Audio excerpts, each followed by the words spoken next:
The special meeting to order of the BCC on our May 8th, 2025 budget study session. Can we have a roll call? Commissioner Anna Hamilton. Here. Commissioner Justin Green. Here. Commissioner Anna Hansen. Present. Commissioner Camilla Bustamante. Present. And Chair Hank Hughes. Present. Thank you. All right, and then we want to approve the budget, or I mean the agenda. Are there any changes to the agenda? No, Mr. Chair and Commissioners, there were not. Mr. Chair, I move to approve the agenda as presented. And I'll second it.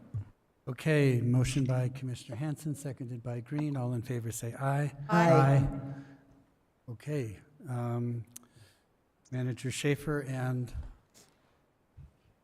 Rachel, looks like it goes to you guys. Thank you, Mr. Chair and Commissioners. So this is our third special budget study session, and we're going to be discussing the proposed operating budgets for the Community Services Department, the Growth Management Department, the Public Works Department, and the Community Development Department in that order. So we'll start with Community Services and Director Rachel O'Connor.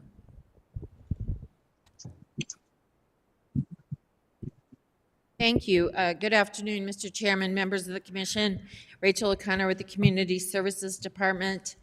And I want to recognize my staff managers who are also here with me to answer questions if we have any that exceed my ability to answer. Mr. Chairman, I'm going to talk about the Community Services Department. I'm going to go over the new positions and then talk by division about any of the changes. Specifically, the changes in senior services, which make up a significant increase in our budget request this year. But overall, our budget, if you look collectively at the divisions, is relatively flat for fiscal year 25. So I'm going to start by saying that we requested and received a number of FTEs. In specific, we received full-time employees to work at the Senior Services Division in the opening of the new Cerrillos Senior Center, which we expect in the fall of 2024.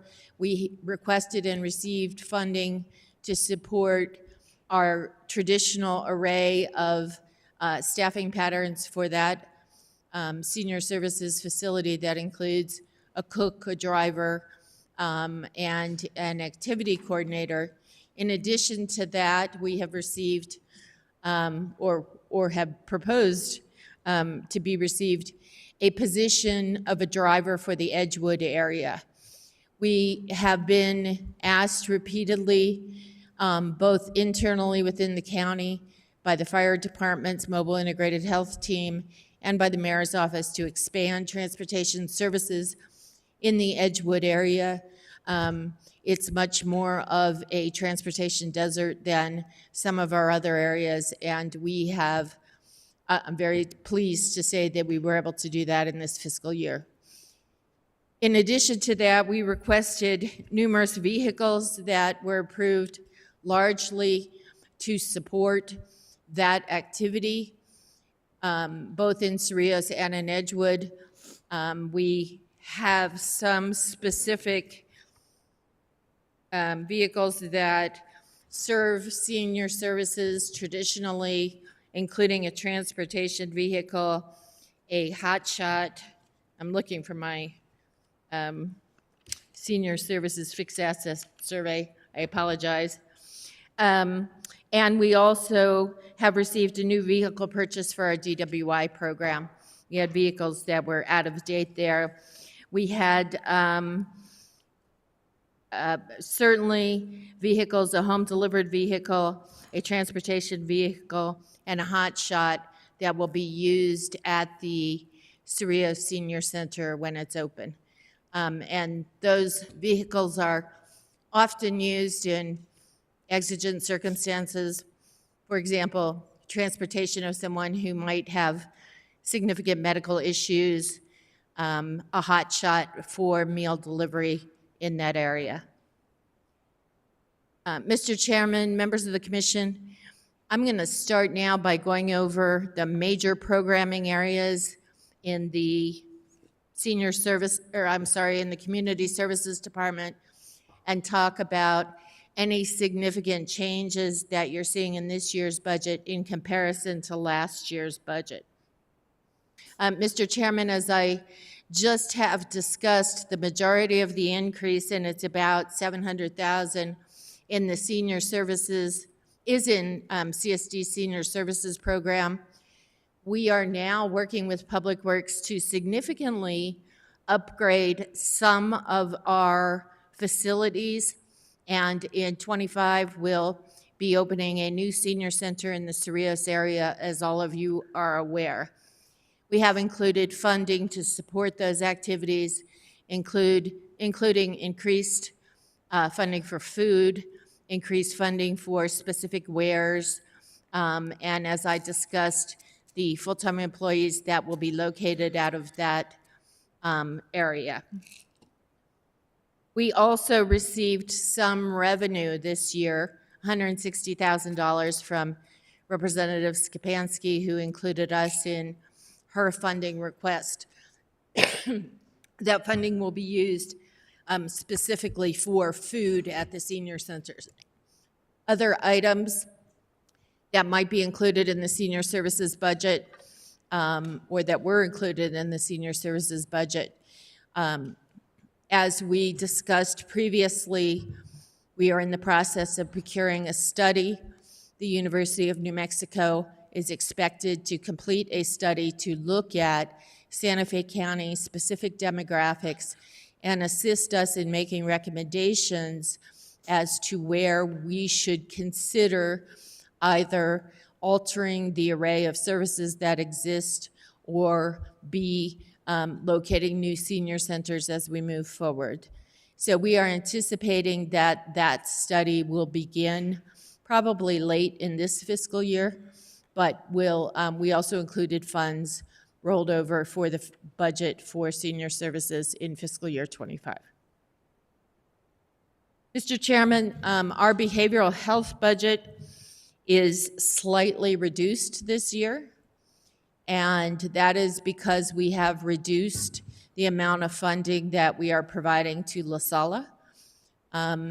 The expectation, and I might say spectacular response from New Mexico Solutions, was that the county pay for upfront operating costs once the building was opened. We have reduced that by 10% a year for 4 years. And the center continues to expand and provide additional services to the community and to work with the state of New Mexico and other funders to diversify that funding source for La Sala. That's an activity that was written into our strategic plan for the county. I'm happy to say both for senior services and for behavioral health, we are beginning to successfully do that in terms of attracting, for example, congressionally directed spending. We just received a small amount of money from the state of New Mexico for our Engage program. We are working actively to potentially partner with the state on expanding our Connect program.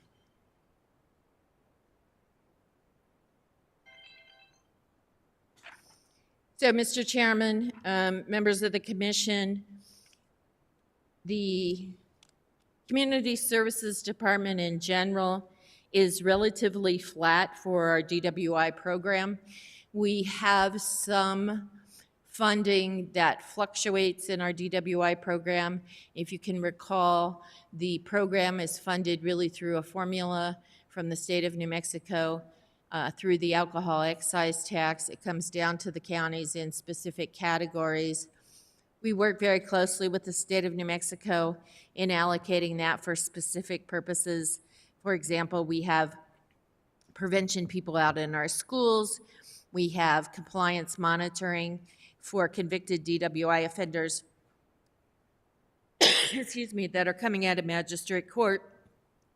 We pay for public awareness and enforcement activities, as well as many other activities from that grant.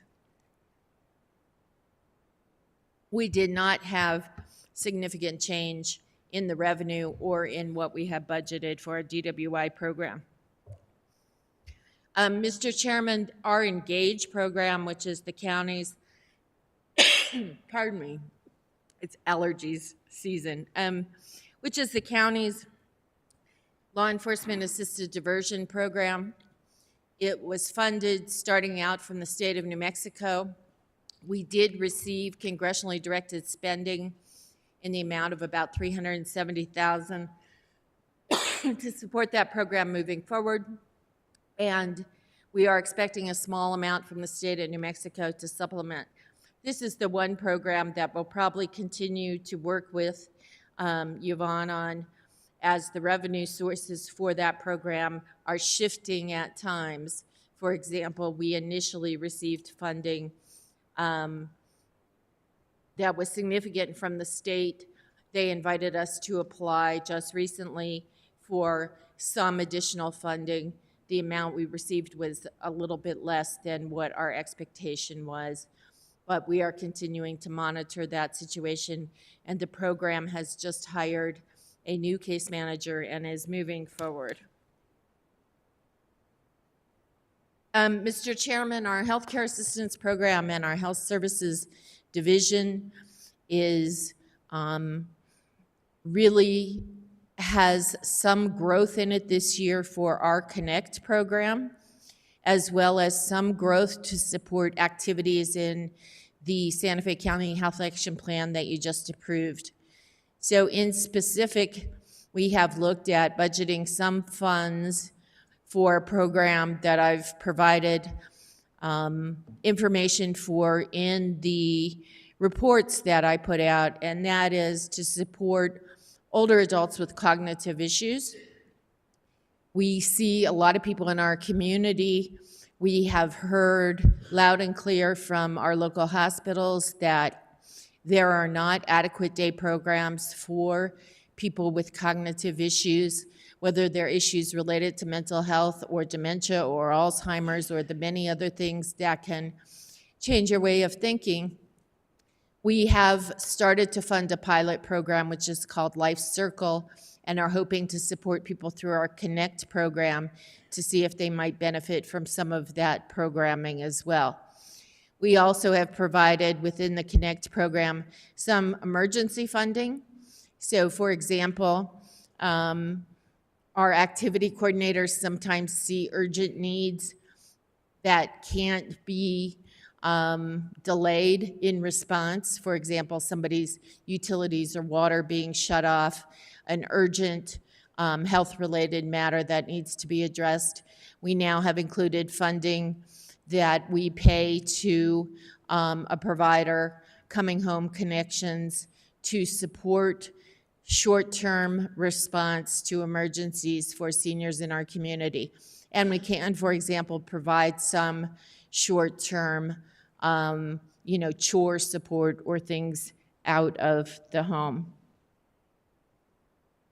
Mr. Chairman, we also included funding in our healthcare services program budget this year for PMS. As you might recall, a couple of meetings ago, we expanded our funding to support more FQHCs, federally qualified health centers in Santa Fe County. PMS is a federally qualified health center, as well as La Familia. We are interested in expanding the safety net for people that need services. PMS is now on contract with us to participate in Connect and provide a variety of services, including medication-assisted treatment. Mr. Chairman, we also included in our health administration budget a request to support the development of what I call a humanitarian action plan, which is how should the Community Services Department organize in order to be nimble should we have another emergency. This was one of the main deliverables noted within the Health Action Plan, and it's not specific to what kind of emergency we would have. For example, we could have a pandemic, we could have a climate-related emergency, we could have a violent event. CSD was very nimble in the COVID response, but we want to ensure that should something occur again, that we have the groundwork to pivot very quickly to respond in a way that is certainly not duplicative in any way of what the other agency roles would be in the county, but that could provide food support and housing, emergency housing if it was necessary, as well as other supports. And we look to that report to be able to guide us, for example, on how to cross-train within the department. So, for example, our compliance monitors could serve as backup drivers if we needed it, and those kinds of flexible responses to anything that could happen in our community in the future. Mr. Chairman, we have a teen court program. That budget is flat this year, the budget request. Our teen court program request is almost identical to last year's. And the last area of interest is youth services. Chanel Delgado is the manager that oversees the youth services division. That's a new division at CSD. We are in the process of hiring our first case manager. Thank you very much. That will be working with families and youth that are in crisis. Yesterday, we met with Christus St. Vincent. We had also funded a position at Christus to assist family members and youth that are experiencing a behavioral health crisis in going through the ER.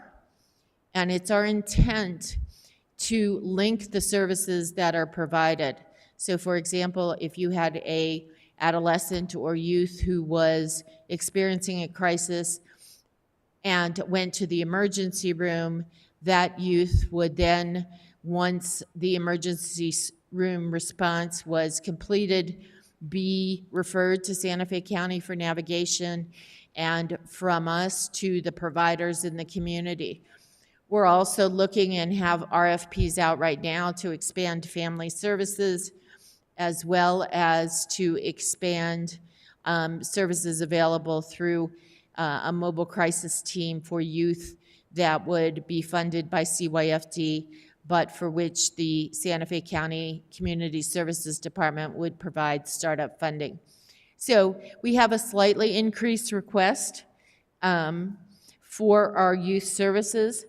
We anticipate a lot of growth in that division over the next year, and we anticipate a lot of partnership with the state of New Mexico, both the Healthcare Authority and CYFD, to fund and roll out those programs in Santa Fe County.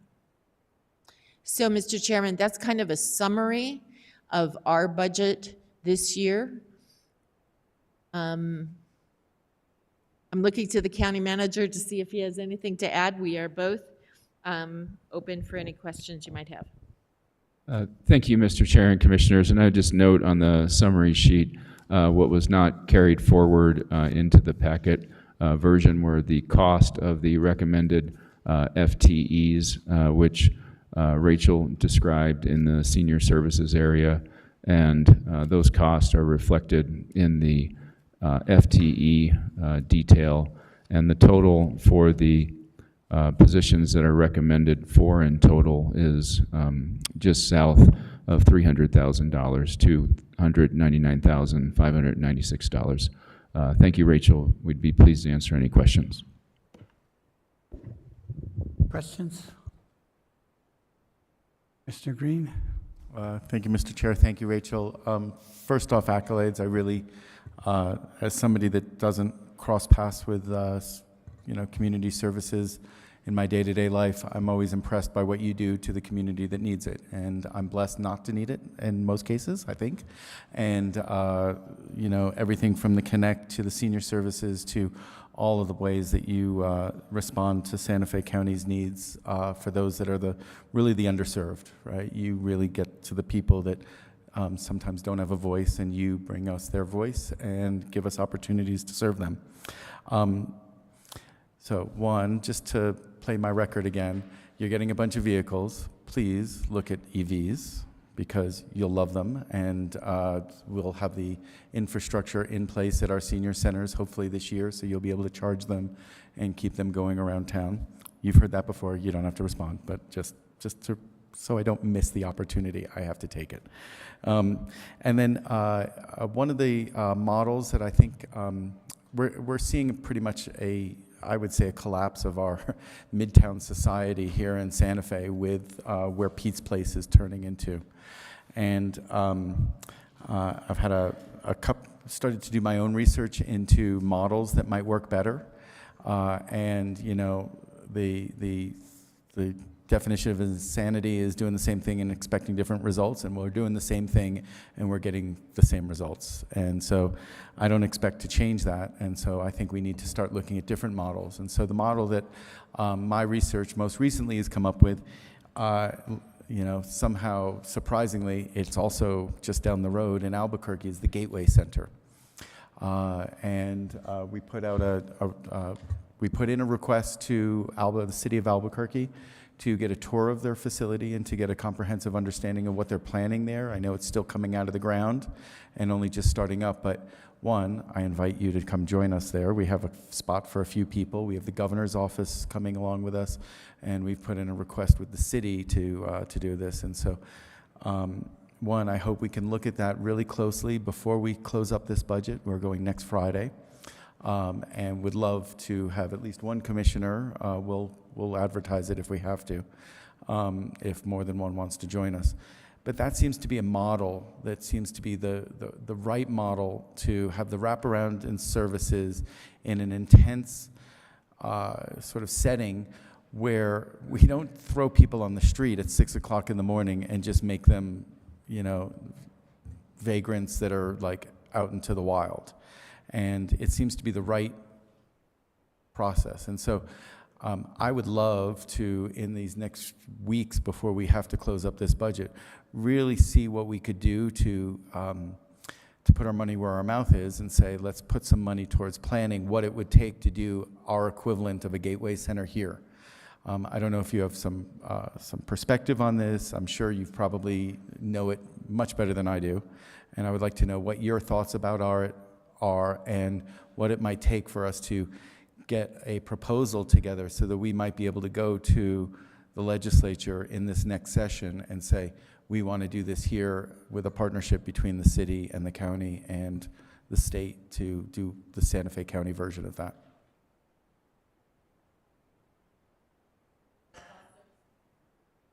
Jennifer Romero has been actively working with the funders group here in Santa Fe to look at the options.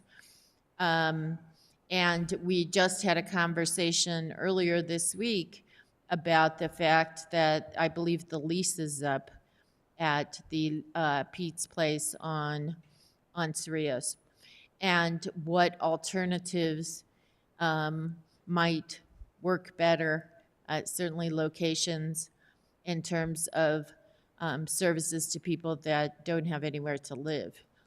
I spoke with Ambra, and we will, either myself or more likely some of my staff and myself will be happy to look at the Gateway Center. The model that has been proposed by the city, I believe, is Built for Zero. I'm going to look at Jennifer, who's giving me the thumbs up, which was initially considered, 3 or 4 years ago, maybe more than that. We are interested in this issue. We provide some funding for specific parts of services to people that need homes, and we'd be happy to, at the request of the commission, provide additional information and to look at the Gateway Center in Bernalillo County, Albuquerque. Thank you. I look forward to taking a tour of it next week. I was surprised and pleasantly surprised that the governor's office was, responded almost immediately that they wanted to take a look at it. The governor has been there herself, but not her staff necessarily. And so for us to be able to have a collaborative group already on the ground looking at it together for a couple hours and sort of going, wow, this is great or not, right? And so we hope to have a good comprehensive discussion. And so I don't claim to know the answers, and I really expect you to know many more of the questions and the answers, and what to ask of the staff down there and of the Albuquerque City Administration to say this is working, this is what we wish we had done, learning from their best practices and the mistakes that they've made along the way. So we might be able to get this taken care of here, and it is. I mean, I'm sure that every one of the commissioners up here hears it from our constituents, if not every day, probably twice a day, not once a week. It's really getting out of hand, and if we can be a catalyst for this, then let's do it. So hopefully we can get a proposal, if we can spin that up and find some capacity within the county to get a proposal together by the legislative session. I really hope that we have the initiative within us to get that done. Mr. Chairman, thank you. We'd be happy to assist in any way that the commission wishes for us to. And just as a follow-up, the Gateway Center, it doesn't have to be the be-all, end-all, right? It just Right. seems to be the most local and easy to demonstrate. If there are other best practices that you know around the country, please bring them forward, because this is getting out of hand. Okay. Thank you. Thank you. Other questions? I just have a quick question. I think you might have said this, but I'm not sure I heard it. Are the cook and the driver cook, are those for the Cerrillos Senior Center that's opening soon? Mr. Chairman, yes, they are. There's one driver that will be located in Edgewood to expand, but the 3 other positions that have been funded by the county will be in Cerrillos. Okay, thank you. I guess that's it. Thank you very much. Thank you.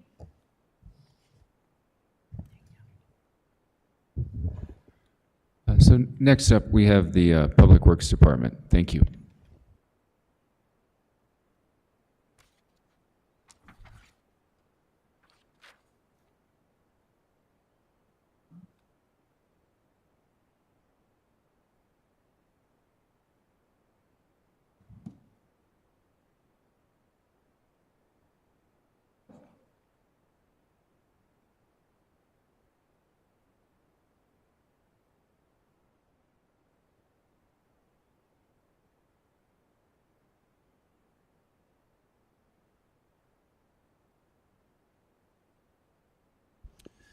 Mr. Chair and Commissioners, good afternoon. I'm going to be presenting the Public Works budget. I'd like to first thank staff that participated in this. I have with me PJ Grego, who's our ASD Division Director, but then additional division directors that participated heavily in this budget process, as well as their staff, and our admin manager as well in the audience. Starting with the fiscal year 24 recurring operating budget, and working from that point, there's been some increases in that budget. The minor increases / decreases are summarized on the table of a little over $218,000.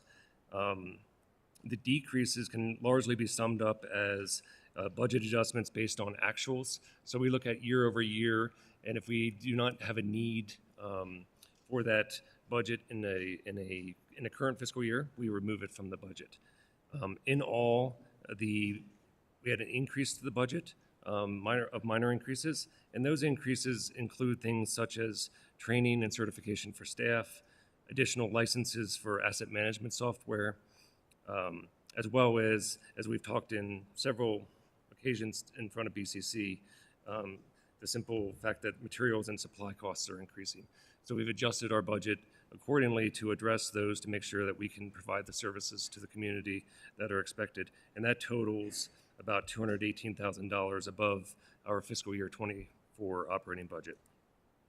In addition to that, we have some reoccurring budget increases, and they can be summed up by a total of about $1.9 million.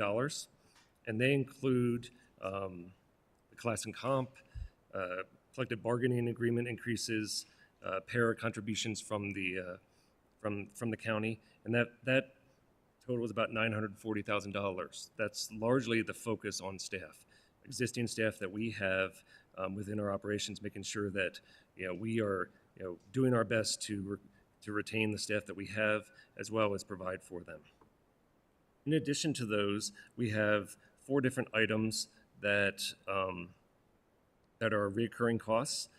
We have an additional striping for all our roadways. We do this throughout the county, so that's totaling $273,000. We contract that out on an annual basis. We also have a request for an on-call engineering service contract of $270,000.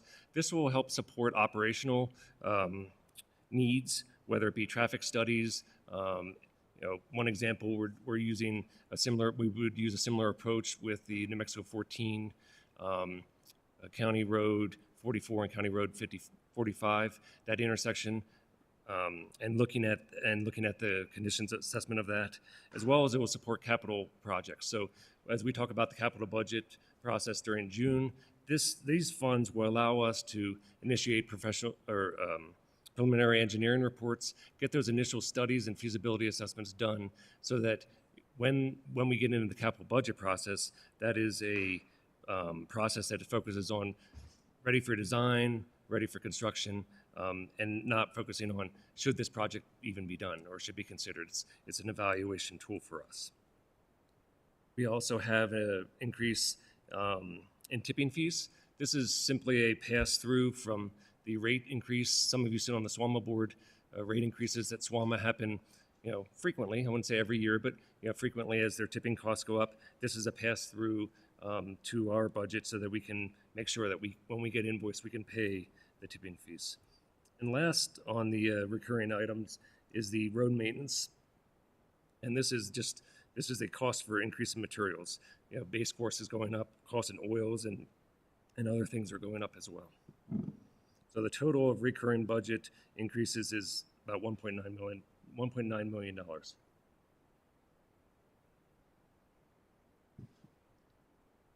On the non-recurring side, we had put forward a need within Public Works to develop a safety program.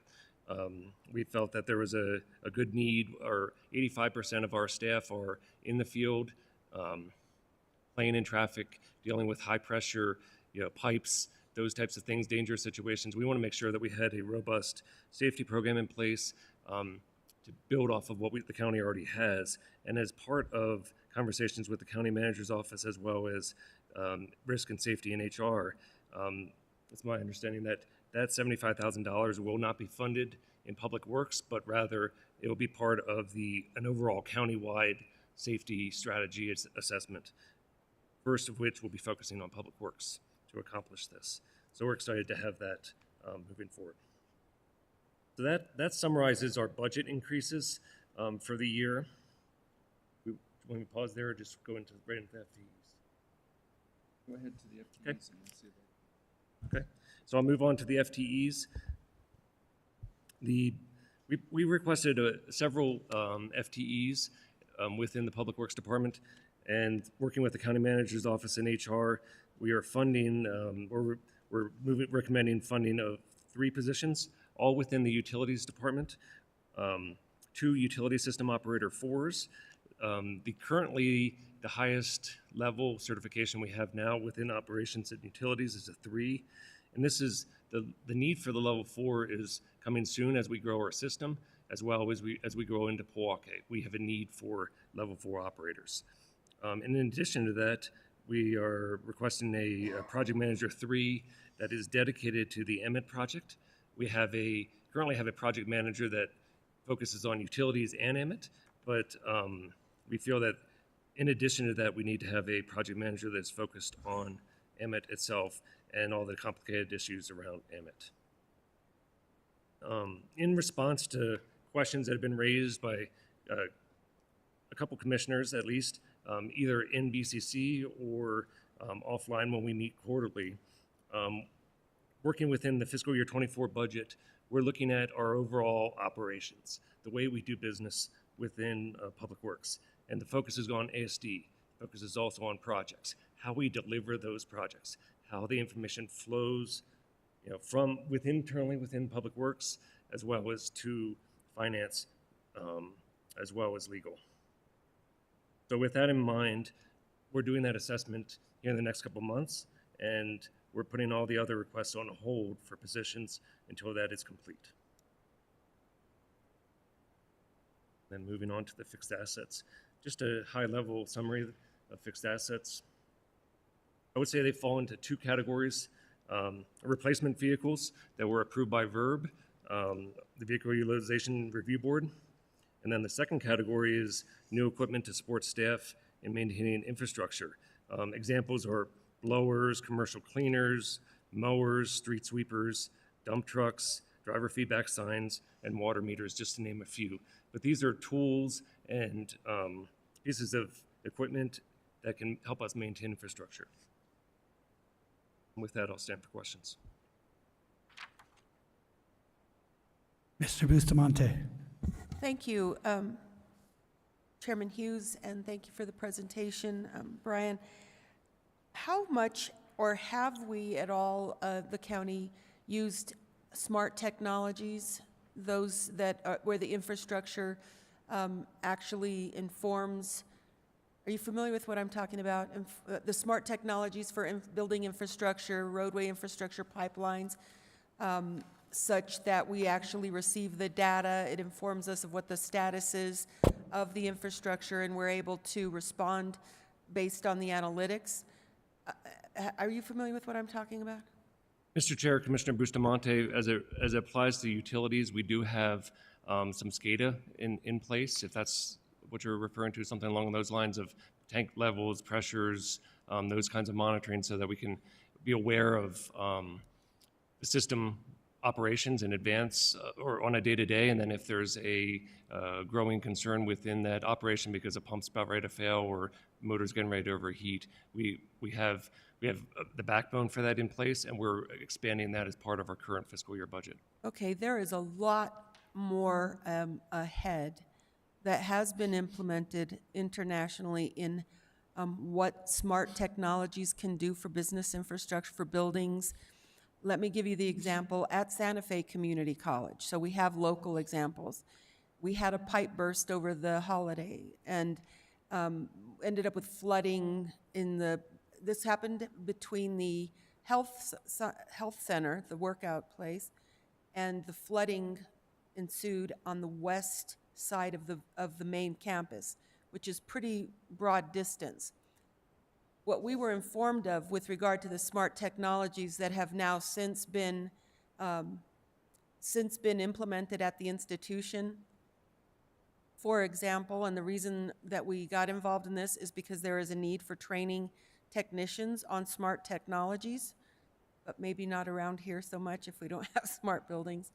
But the question was, because everybody's gone during the holiday period, the person who is responsible for that wouldn't have known about it. We didn't know about it until everyone returned after the holiday, hence the flood. My question to the individual, and I'm not going to name the company who's sort of a big lead on this, but there are other companies, was would we have been notified at the time the pipe burst if we had this smart infrastructure in these systems? And the answer was no, you would have been notified that the pipe was going to potentially burst. So there are these capabilities, and it is that when you talk about safety and making sure that we have these smart systems that are allowing us to understand when something might go down in advance, it is something that's worth looking into. And because there is a very large grant that is being worked on with the University of New Mexico New Mexico Tech, New Mexico State University, all the big institutions, with Santa Fe Community College as the training entity for smart technologies.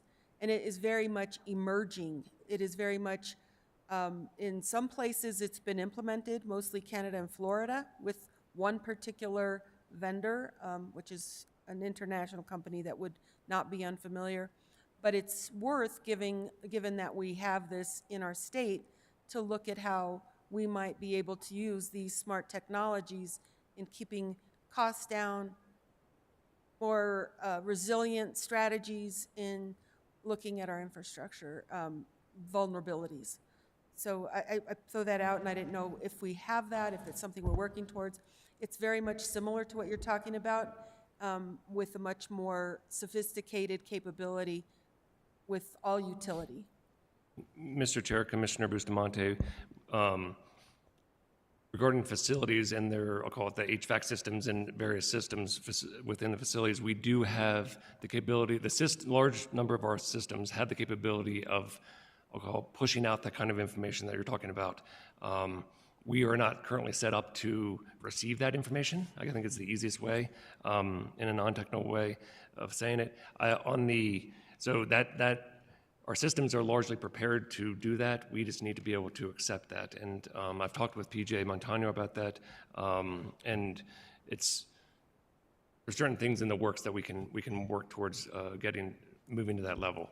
I'll call it not in more of a reactionary state. I think Jacqueline Beam Sustainability is going to talk later about the brain and looking at our overall systems. That's more, as I understand it, from sitting through some demos with the city of Albuquerque, that's more of a reactionary, but still, it's data, it's information, which can be useful. It's not real time, but it provides I'll call it a backstop. At least you can monitor and usage and patterns and set certain controls off certain and some functionality.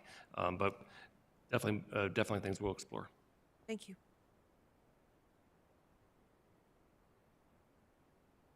Mr. Hanson. Thank you, Mr. Chair. Thank you, Brian.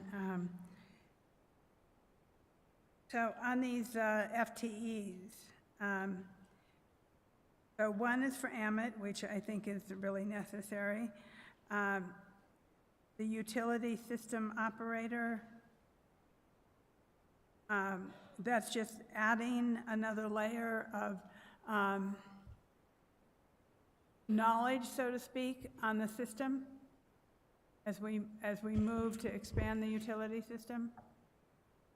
Mr. Chair, Commissioner Hanson, that's one way of looking at it. I think that's accurate. So as you gain knowledge on the system, and gain certifications, this will be a level 4 certification with NMED. As our system grows and in complexity and size, we're required to have a certain level of certified operator. Currently, our current system on both the water and the wastewater side does not require us to have a level 4 certification, but as we grow, we will be required to have that.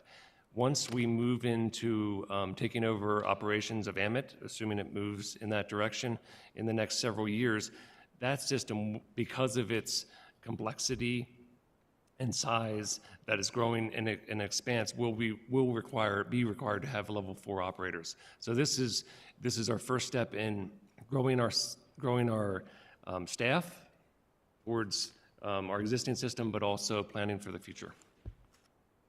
And are you fully staffed at the moment in utilities? Mr. Chair, Commissioner Hanson, are we fully staffed in utilities? Yeah. Not currently. Currently, we have about a 40% vacancy.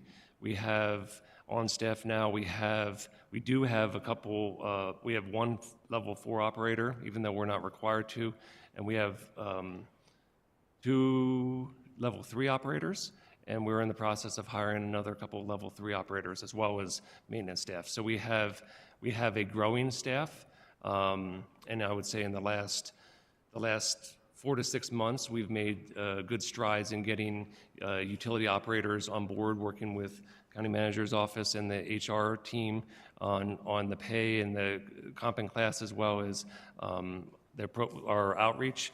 And we've made some good strides in filling staff. Prior to the last, I would say, 3 to 4 months, we've advertised continuously to hire operators, certified operators. And I would say in the last 2 years, we have not, prior to the last 3 months, had not even had applicants. We're starting to make some headway and getting some good hires and bringing them onto our team. So we're excited with where we're headed. And so then on the maintenance technician changes staff from term to classified, so you're changing 2 positions to classified. Do we not have a real property specialist? I thought we had one at the moment. Was this a request for another one? Mr. Chair and Commissioner Hanson, yes, this is a request for an additional. We have a real property supervisor. Currently, we have a real property supervisor and a real property specialist.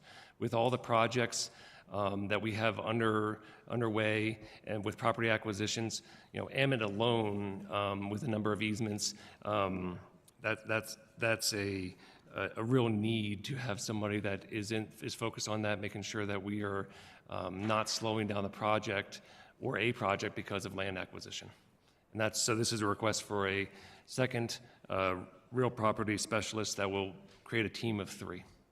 And so I see that is a no, but it is something that maybe we should look at mid-budget, mid-year budget to see, just how quick things are moving with Ammit and where you're at that point. If I could, just to interject as well, Mr. Chair, Commissioner, we certainly can do that. Again, there is the overarching strategy of making sure that we can fill the positions we have and keep them. I would just also emphasize that for major real property acquisitions like Ammit or the Santa Fe Greenway project, a lot of that, the lion's share of that work is outsourced to land acquisition companies that do this day in and day out. So I just want to emphasize that point, that we do, for those major projects, invest in having companies that can do the appraisals, can do the negotiations, and in fact, I believe at the meeting at the end of the month, we will be bringing forward some documentation and requests for authorizations to enable us to streamline that process for Ammit. So I wanted to emphasize those points, and if I got them wrong, Brian, correct me. Craig is correct. We do supplement our staff with, right now we currently have 2 land acquisition firms under contract, and then our staff manages the smaller projects as well as then manages those contracts as a whole.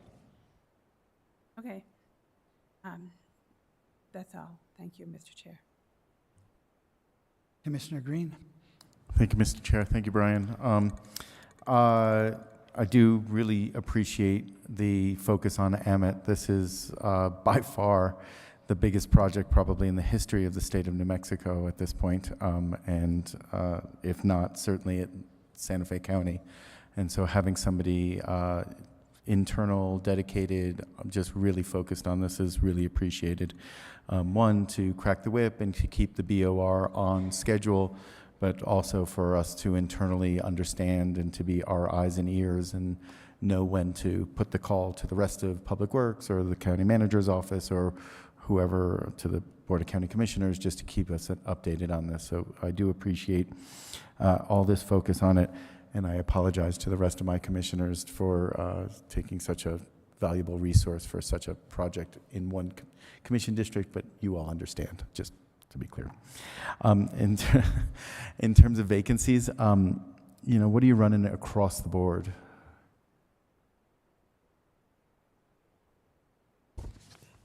Mr. Chair, Commissioners, we've made noted improvements. I joined the county coming up in June, about 3 years ago. In June, it'll be 3 years. In Public Works, we've struggled during the COVID pandemic and thereafter. We have 175 positions within Public Works. We're running, you hire somebody, they leave. You hire, not they, but somebody else leaves. So we're running around 60 vacancies out of the 175, which was 60 vacancies is 34% vacancy overall. That in itself is a large number. But then when you start drilling down into the work areas, that 60 vacancies, equated to, in facilities, as an example, property control, we have 11 staff. That equated to, we had 4 staff out of the 11. And that's why at mid-year, in last year's budget cycle, we brought forward the need for contracts to help fill the gap. I'm proud to say that as of May 7th, we're at a 10% vacancy in Public Works. We have 157 positions out of the 175 filled. That same vacancy I just told you as an example within property control, we now are fully staffed. We're fully staffed in building services, roads, where we were running about, out of our 38 staff, we were down at one point of having 14 staff out of the 38 for the entire county. Currently, we have 5 vacancies in roads. So we've made some noted improvements in that way, and are getting good applicants from both the public and private sector. So we're making some strides. We still have some work to do in some areas. Utilities is one, but we are making out of, right now we have 6 vacancies within utilities. But we're still making some good strides there, as I talked earlier. So feel comfortable with where we're headed. Okay, thank you. In terms of when we put on the first page of the budget, you had line items of large numbers, not huge, but solid, in the $200,000 range, for instance. And I would hope potentially when we have these contracts, to compare apples to apples, that future budget presentations would have sort of line items that say, if this contract is being, it's something that happened last year, it's happening this year, and that we show a percentage increase. So it's not just the dollar amount, but if this $200,000 is a 10% increase or a 50% increase is a big difference for us to understand that, inflation running at 10% seems high, but is kind of in line, but inflationary pressures at 40 or 50% are way out of line. And so there's got to be a scope of either scope creep or we need to go back out and get better contractors out there. I'd like to see that just for reference point, because percentage year changing is a good way to make things relatively trackable. Last question is the Rio and Medio. We got a lot of money from the federal government to fix the Rio and Medio River channel, and I have constituents asking about when is that going to get deployed. That may be a Leandro question.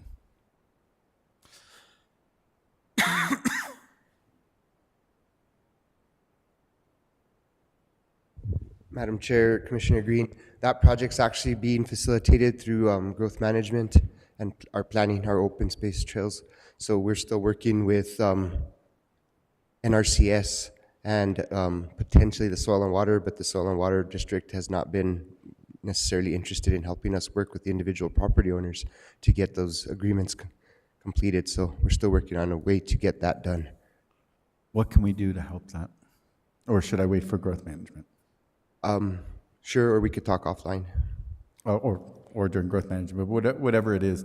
I know that they're starting to get stressed out about having a whole bunch of work done during monsoon season, and so this is the time to be doing it right now, and we should be under contract and really deploying that right now. But we'll talk either during growth management or offline. Thank you.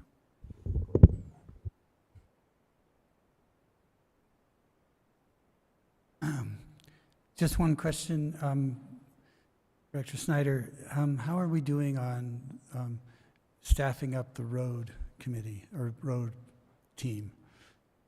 Are we still 50% or worse vacancy? Mr. Chair, no, we're doing well. We have, as I was just describing some of the numbers for Commissioner Green, one of the areas is roads that we've made dramatic improvement. Just a year ago, pulling the numbers from a year ago, we had, let's see. A year ago today, we were 52% vacant. Currently, we are 11% vacant. So we've taken that number of vacancies of 23 vacancies down to 5 vacancies in that work area in roads. So we're making good strides, and we've struggled in the past with hiring. We have three areas. We have 5 maintenance districts, as you're aware, but we also have 3 areas up in Arroyo Seco, 3 yards: Arroyo Seco, Stanley, and our primary yard. And we've been able to fill positions in Stanley and Arroyo Seco, where we've struggled in years past, as well as our central location. So we're doing well there. Okay, thank you. Any other questions? Well, thank you very much.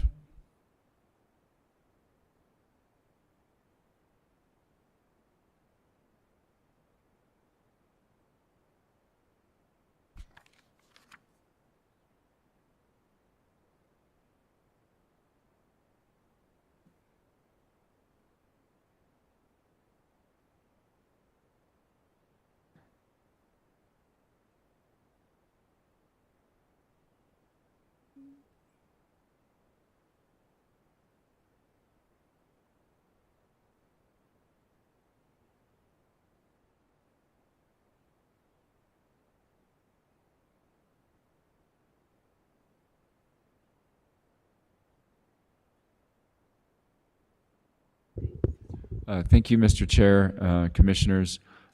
Next up, we have the Growth Management Department and short timer Penny Ellis Green. Thank you, Mr. Chair, Commissioners. So I will start today going through our major increases. We start that with, let's see, travel and certifications for planning and GIS. Over the years, especially during COVID, we completely cut our travel budget and our education budget. We have started to increase that, and now we're really lucky that we're nearly fully staffed. We only have 4 vacancies in our department, which is great, but that does lead to us wanting to do team-wide training and have GIS do full staff training and be able to increase the certifications that we have. So we have put in an increase there. We have an increase for field supplies related to the new FTE we got last year of the Open Space Ranger. We do have that position hired. It's for equipment. It also includes marketing for our aggregate program that we're doing. We have an increase of another $20,000 compared to last year on the Granicus short-term rental contract. That contract now will cover not just the county of Santa Fe, but the city as well. So we can see which properties are being used as short-term rentals, and the assessor had requested that increase. We have increased the amount for land use facilitation for SLDC changes, but also facilitation for our third-party reviews, projects, and things like that. That we have coming in. Under non-recurring, we do have $20,000, which is new for a master plan development for recreational trails in the San Pedro property. This is the new property that we recently acquired. We have added an additional $25,000 to the Area 1B community planning. At mid-year, we were given $150,000 to do that. That is currently in our procurement system. We're believing that by next year, we will need $25,000 more just to finish that off. Another big line item is planning in the La Cienega transportation, safety, and water and wastewater planning. We are requesting in this budget $110,000 of county funding between the two, and we will be accepting $150,000 of state funding for those. We are looking at an increase of $100,000 to update our Sustainable Growth Management Plan. The last time that was done is in 2015, so by next year will be 10 years, and we should be updating that plan every 10 years. We also have some design and trails maps and brochures at $10,000.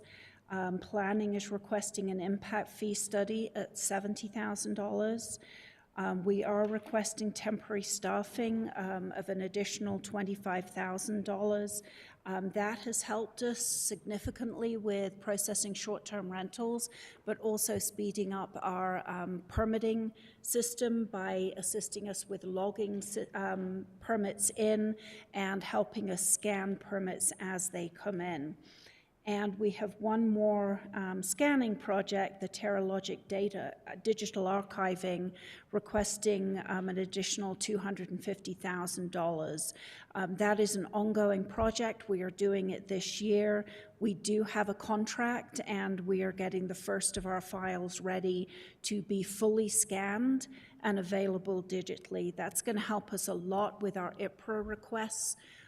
We get those on a daily basis, and some of them could result in anything up to 60 boxes being pulled at one time, and that's $60 a box to pull those. So this will have us have those development plans, those permits on hand and available. We are also keeping the money that we had got at mid-year for implementation of the nuisance ordinance and online permitting annual maintenance. Actually, at this point, I did want to say for our vacancies, we've seen a lot of projects not being able to occur. We just hired this week an admin assistant. We are full in administration. We are full in GIS now.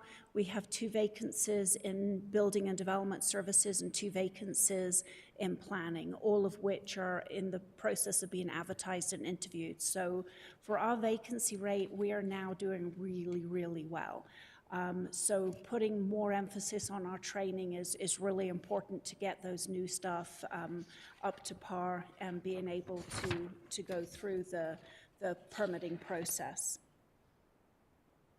Our fixed assets, a couple of things to note on there would be the additional computers and monitors for both building and development and planning. Planning uses a lot of GIS programs, so they are not using the standard IT Cascade computers, the IT purchases every single year. And building and development are going to have a step up as well. With our online permitting, we will all be using something called Bluebeam, which will mean that on a digital copy of a set of plans, our staff can actually mark up those plans. So we're not handing paper copies around and everything can become digital. And we are at the process at the moment with GeoCivics and our online permitting that we are taking our first amount of permits in digitally, and they are our solar permits. So we haven't quite got the payment system set up. We're still trying to finalize that, but we will be moving from solar onto other permits. So we have a go live hopefully by the summer for all of our permitting. Other things on our fixed assets would include a replacement code enforcement vehicle. We did get one of these at mid-year. We have a number of vehicles that have high mileage, so this would be the replacement of another one of those vehicles. For GIS, additional data storage, renewal of the emergency laptop, the uninterrupted power supply renewals, additional historic aerial photography, and additional software, and an additional GPS units to replace our old units. going back to the historical aerial photography, we have used that for our permitting system by looking to see whether or not buildings were there pre-code, and it has really helped speed up the process and helped the public, so we're not sending the public out to go and find aerial photography. We've actually been purchasing it in-house and we have it available. So I think that's been very beneficial. This would be purchasing additional years worth of that. And I believe that is everything to go through. Mr. Bustamante. Thank you, Chair Hughes and Penny Ellis Green. Looking at this with the planning in La Cienega, and I see all the funding bunched together, but these are somewhat disparate activities. The transportation funds were requested as a separate activity with an engineered informed, community informed engineered plan. Then we have this community planning, which is on the docket. It's happening now because of the timing. And then the $150,000 for the water planning. So I know that the community sees them as three separate activities.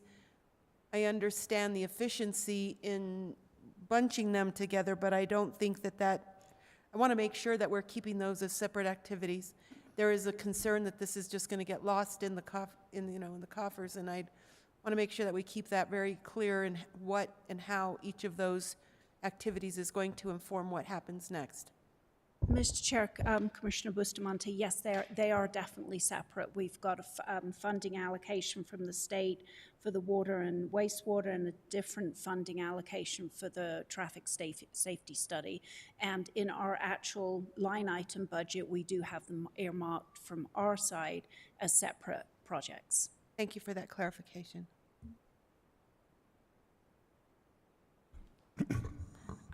Mr. Chair, Penny, thank you very much. I'm happy to hear that you're going to start working on the aggregate. I know that got kind of sidetracked because of the short-term rentals, but I do think that the aggregate program is really an important, unique thing that Santa Fe County would be able to offer farmers and suppliers and buyers all the way around, and so I would really hope to see that be developed. Also, I'm wondering, how long is it taking to get a permit for a solar? What's the turnaround time? Mr. Chair, Commissioner Hanson, we've usually been working on about a week turnaround for that. We do have the issue, one issue we will find with online permitting until agents get ready or understand the whole way to use this is that their applications may not be complete.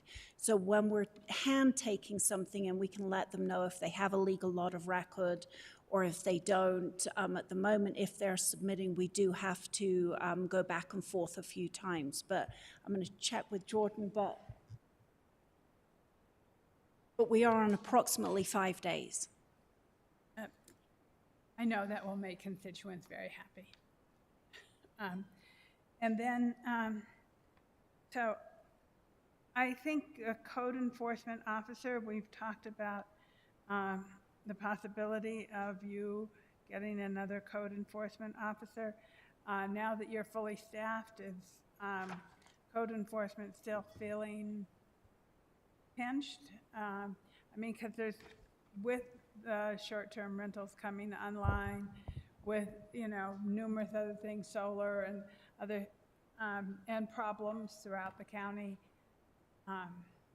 Mr. Chair, Commissioner Hanson, we did request a code enforcement officer. We still have one vacancy. We're doing interviews at the moment, but we did increase that, I believe, by 2 positions last fiscal year. So yes, I think there's always a desire to have more code enforcement officers. We will continue to look at that in the future.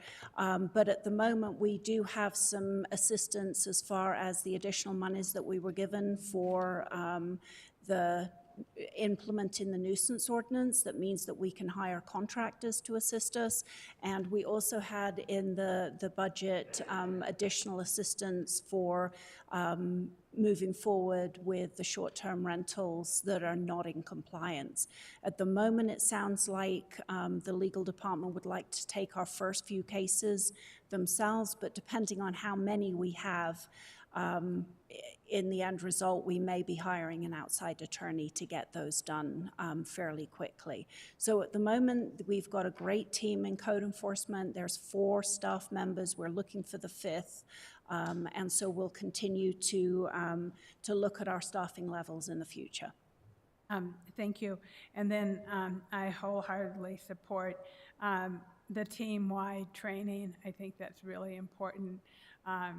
I know when I first became a commissioner, that was something that we did every Friday, which really, I think, helped the department tremendously to just be more cohesive. And with your retirement, which I don't think we can ignore, coming up shortly, we want to make sure that people are as well prepared as possible to move forward. So I think that's all the comments and questions I have at the moment. Thank you, Mr. Chair. Thank you. Commissioner Green. Well, thank you very much. Just as a note, I think the team-wide training on Friday evenings is called Happy Hour, and I just... No. It was Friday morning. Oh, well, that's anticipation. Okay. Thank you. Thank you, Penny. Congratulations on a distinguished career. Best of luck. And thank you for setting the stage for one last year. And we will faithfully follow this as you presented. I hope. So three things. One, just because you're getting one car, please make it an EV. It seems to be the perfect use of an EV. Nobody drives more than 250 miles in a day in Santa Fe County. I see Jordan excited for his EV, so there you go. So no, he's not excited. He was nodding, but okay. So maybe they drive more than 250 miles in a day. All right. So two real budget items. One is on our strategic plan, we have a number of areas that are identified for updating the SLDC or the management plan, whichever, anyway, our guiding documents. And, one of them is around sustainability. And another one, while some of it is focused on ADUs, I really think it's about housing affordability. It's not affordable housing, but again, reiterating the difference between affordability versus affordable housing. And I'm wondering if $100,000 is really everything that's necessary for that. I would guess that probably needs more than that, and I'm wondering if you really have a scope of work that you've thought out, and what do you expect to get accomplished this year? Mr. Chair, Commissioner Green, the $100,000 that's in there is for the growth management plan, not the SLDC. So about every 10 years, you should update your guiding document. Under the SLDC, I don't actually have this year's money, but we have a lot more money than that, about $430,000 that we put every year into that. We're seeing this year we may well need a zoning map update. To take a lot of the uses. We've kind of got away from that by saying, for example, when we did the cannabis ordinance, what uses could be in what zoning districts rather than updating the use table in the growth management or in the SLDC. So we would see that we would need to do that. We have additional money for hiring consultants and additional money for hiring kind of code writers. At the moment, I'm one of the main people that have been doing that. And before I leave, I have promised Greg that I will do a comprehensive list of everything we've discussed for the SLDC updates and other ordinances as well that need to be updated for our department, like the junk vehicle, the anti-litter, things like that that code enforcement utilize, with a discussion about how easy it would be, what kind of contractors we would need, and kind of try and prioritize those so we can consistently have updates coming forward. And, you know, some updates may be started off as one thing, but may actually relate to multiple other sections of the code. One that comes off the top of my head from last year is large-scale rural events, like wedding events. When we look at that, the one real need that we're going to have is, for example, to hire a consultant to deal with how we take noise readings, where we would take them from, because our county is so varied in terrain. So we would want to make sure that in that we would have built money in. And so every year we do build money in to use consultants for those particular portions. So I will be bringing that forward. Is there, thank you. Is there a sort of laundry list of priorities? You know, you mentioned noise and events and, you know, junk vehicles. Those to me sound like relatively minor things than a complex overhaul that deals with housing affordability, or a complex overhaul that deals with sustainability, incentives, and ways to build that into the plan so that when a project does come before us, that we can, you know, use the code to encourage and twist some arms to really achieve what we're trying to do in Santa Fe County. We don't need a whole bunch of single-family homes. We need a variety of workforce housing, and it's a different project. And how we can use the code to achieve that is, you know, it'd be great if it arrived on our desk already achieving that, but I don't see that happening, and so we need the code to be revised to so your code examiners and case managers are able to, you know, yeah, they're able to direct it in the right direction. Right, and all of those will be in the list that we can prioritize and then make a determination as to how we do change it. Is it just a code section change? Is it multiple sections? Is it something that will need to be changed through the growth management plan with a different kind of procedure? Those are things that we need to work out for all of the changes that are being proposed. And you feel confident that you have enough money in this budget to do this laundry list?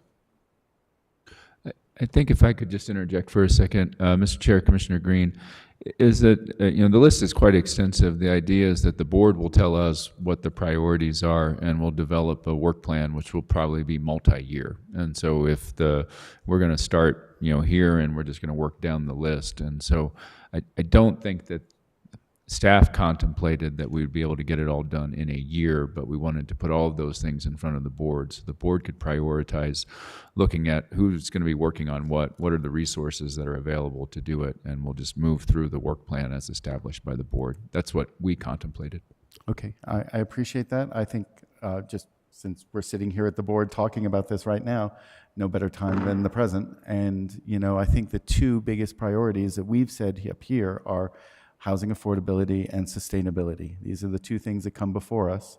And within housing affordability, there's a laundry list of solutions, the ADU that you've heard me speak about, and there's a bunch of other things that we can do to make this where we build the right type of housing for our workforce, not for, you know, second home people, and not for, you know, I mean, of course there's a market for everything, but this is our real crisis issue here. And so how we can make sure that we address housing affordability and sustainability, whether it's for water or for solar or decarbonization, there's a whole bunch of things in there that I think are, I hope, can be delivered within this next budget year and not a multi-year solution. But of course, things sometimes drag, but that's a priority from us up here. And since there are two of us that are terming out, I think they would probably appreciate to know that that was something that they were able to set the stage for and know that it was going to get done, if not in the last 6 months of their term, at least in the 6 months of their successor's term. But, you know, please bring it to us, the laundry list, in the next few days or weeks before this. If this isn't adequate to address those two major issues, we would love, I'm sure you probably have a group of people that would be amenable to more money to make sure that that got achieved in this next year. Lastly, when we talk about using digital archiving, the best way to digitally archive things is to never have paper. And I know that there are land use departments across the country that have gone fully digital.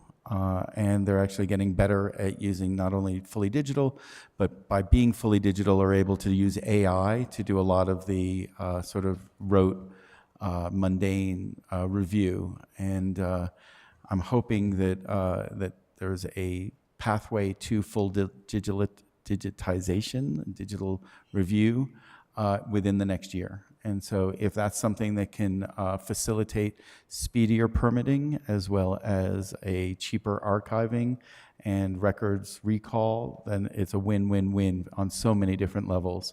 And I think that is an investment that we should make and figure out how to work with our state partners who ultimately do a bunch of code review to get this implemented as soon as possible. The example that I know is in Denver. Nobody prints up anything until the permit is issued. You digitally submit, and if any revisions are needed, you digitally submit and you say, hey, page 6, please supersede this page, and this is the new page 6, and then if page 6 needs another version, that's fine, until finally the set is approved, at which point the field copies are printed for the field workers, and then the digital copy is archived. And it saves a ton of money, saves the environment, it makes it much faster for everybody involved, and things can be parallel tracked through the state and the county and all the people that touch it. So. Mr. Chair, Commissioner Green, that is what we are implementing with our GeoCivics. So as people now submit solar permits, they can submit those digitally. We're in kind of a soft launch at the moment, but eventually it will be all of our permitting, all of our development review coming in through that system. We won't be making paper copies. We will be having digital files. Unfortunately, though, we've still got, 44 years worth of old files, thousands of boxes that the project that we're doing now is going back to try and get those into digital files.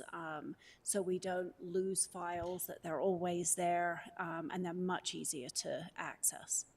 Do you expect this digital migration to happen this next fiscal year, or is it a... Mr. Chair, Commissioner Green, we had money in our budget this existing fiscal year. We do have a contract. We will be starting very, very soon on that. We've asked for more next fiscal year, and I'm hoping that we can get the majority done within those 2 years, those 2 fiscal years. It may take additional. It will all depend on the absolute number of boxes and how quickly they can be done. Yeah, I'm more interested in expediting current permits, but yes, that's The yeah. GeoCivics we should have a summer, is that right? Yes, I mean, we're starting with solar already, so I'm hoping that we expand, and we have communicated with the state CID, so those building permits, they will accept our digital copies for those as well. So we have started with solar. We are moving to the other 4 permits, which basically make up our top 5, which is about 90% of our permits. By the end of the summer, all those will be available online. We will no longer take paper applications. So by the time we are sitting here next year, I will be telling you that we are 100% digital. Thank you. That's great news. I recommend that you go tell the architects around town and they will kiss you and pat you on the back. So, thanks. Or whatever, do something more appropriate, but whatever. Thank you. Okay, Commissioner Bustamante. Thank you, Chair Hughes, and the opportunity to bring up something that I forgot. When will we have adequate staffing for a successful implementation of the TDRs? Mr. Chair, Commissioner Bustamante, we have a staff member now dedicated for the TDRs. We're doing a lot of more outreach. I would hope within the next 3 months we will have a procedure of how we sell TDRs, and that we will start having those TDRs from our open space being transferred into the bank. So we do have one additional senior planner that we are hiring that will also assist with the TDR program. May I ask if it's your opinion that one staff member is adequate for this? Let me just share with you, it was my experience as soon as I came on that it was a project that required more than one individual. Is there something that will be done to make sure that this is successful and that some of the complications in how we would establish a successful system? I know that there are people who've been waiting for this, like wanting to take advantage of these, and I'm not seeing movement on it, so I'm wondering if there is a plan for getting additional FTE or how we will grow the capacity to ensure that this is a successful implementation in the near future. Mr. Chair, Commissioner Bustamante, I think what we've got at the moment is we really are launching the program now. We've seen our first development come through that wants to use TDRs. So really 2-3 years ago, we didn't have people wanting to use TDRs yet. So that we really are launching at the moment, and I think that's something that we have to see how many people want to sever their TDRs, how many people want to develop with TDRs, and mid-year each year and in each budget, see whether or not we really do have the staff to handle. As I said, we're much better staffed in planning now. We do have 2 vacancies, one of which will assist with the TDR program, and I mean, we could always use more staff, but I think at the moment, because we really are just starting to see this go, we have to wait to see how many applications really come in as far as how busy that person will be and whether or not we need to have additional staff. There has been a flip on, since the TDRs were discussed years ago, on what the priority is for the TDRs and I'll just say, in the earliest inceptions of this discussion about the protection of agricultural lands and water for those agricultural lands so that people could actually sell their transfer their development rights to someplace for more density that wouldn't be more amenable to food, frankly. And one thing that I appreciate that was acknowledged earlier is that if we're moving forward with aggregate, that we are doing something to actually protect those agrarian lands. In the last year now and several months of my being on this commission, movement to, and the conversations that I had early on with individuals who are saying this really had a focus on our agricultural lands. And it seems now that we're looking to, and given that your answer was about those wanting to purchase TDRs, we're really focusing on the interest of the entities who will buy them, not as much about the protection of our food resource land. And I'll say it's okay if that's not something that you would agree with at this point. It's something that's been observed by community members who had an interest in selling their the transfer of their development rights so that they could continue growing food where we are.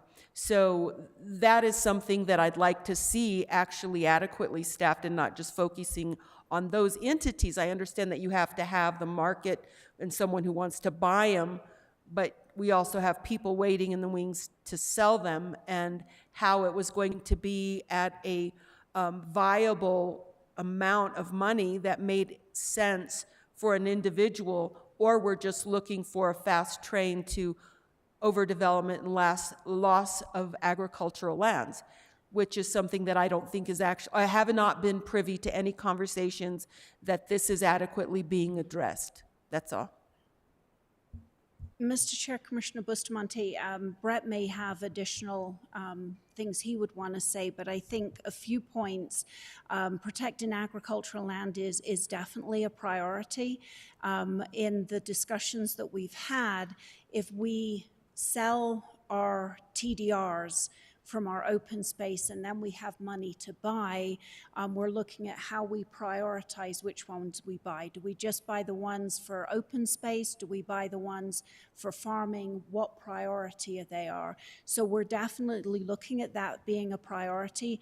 I think we're looking at how we market them and who's ready to buy, simply because a lot of people may not want to sever their TDRs until they know the market is there. So we have to get that market ready so we can start prioritizing which TDRs we as the county would buy, but other people can market them themselves on the exchange.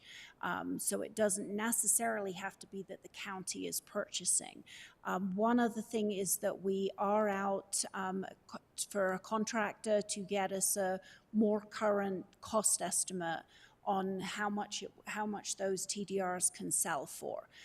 So again, that's another step to get us ready to launch with the buying and the selling of TDRs. Yeah, and just to be clear, the advantage of a TDR for open space versus the advantage of a TDR for locally grown food is the difference between health disparities, ability to maintain water systems where we are, community development. There are so many benefits that are now even documented in the literature for why we want to make sure local food is available. So if I can impress at all levels, and it was something that I have heard, to say I've heard it from my constituents is an understatement. It's something that has been preached, if you will, for lack of a better term. We better have access to our ability to grow food where we are. And I think that those who are familiar with the communities that I serve are familiar with the conversations that have been had. I mean, there are people in the audience who've sat across the table from those people.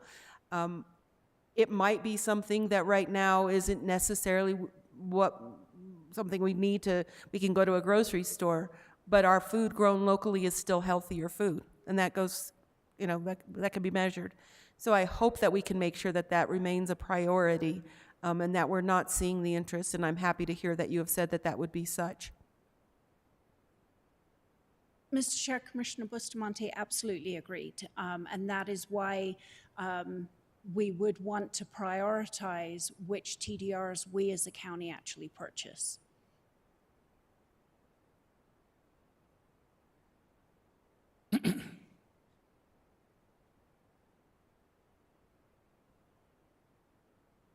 I have just one question. The Planning Open Space Ranger team leader, I know we have the one ranger for open space. Is there a reason we're putting this off? Is it because things are moving slowly or why? Mr. Chair, we did put in the request for that. We have only recently, about 3 months ago, hired the interpretive ranger that we were given this existing fiscal year. But we understand and support the county manager's recommendations and decision to focus on current staffing. So we will establish the program and look in the future as to how we would expand that. Right, because I think in our plans, we're envisioning several rangers to manage our open space, right? Mr. Chair, and certainly as we open larger tracts of land, for example, the Thornton Ranch, which has a lot of delicate areas, we would want to see additional rangers be able to enforce people utilizing that land. But at the moment, that's not open. So at the moment, we're building that ranger program. Okay, thank you. Anything else? Thank you very much, Penny, and congratulations on 29 years of service.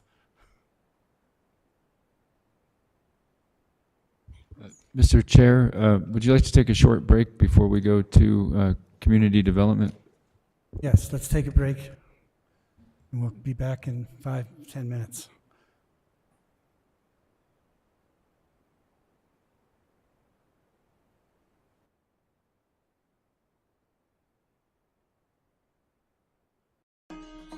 David Crispin with the United States Marine Corps.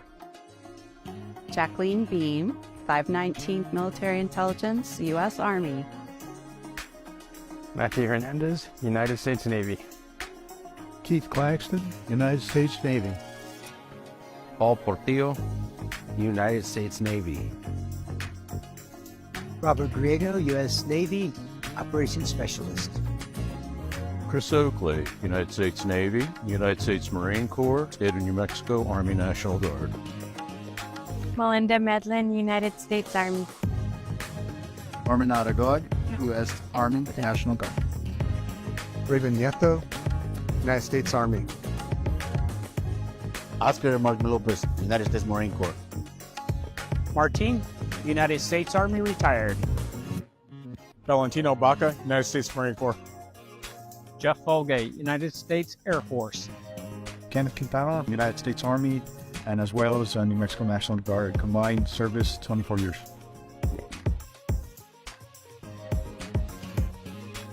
Santa Fe County is hiring. Every Tuesday, Public Works holds a rapid hire event at 102 Grant Avenue at 8:30 a.m. Also, the Correctional Facility holds a rapid hire event every Tuesday at 9 a.m.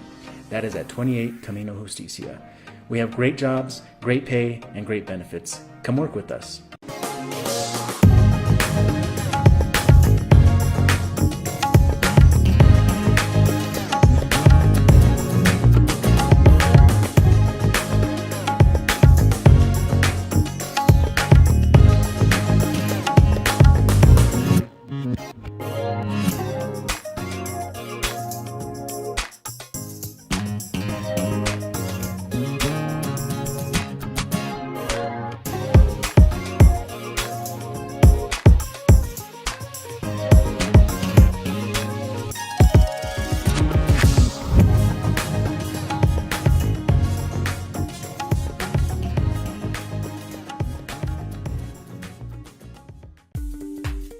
Why do you work for Santa Fe County? For my family. For your safety. For you. For my community. For the public. For the community. For the retirement. To serve my community. For my family.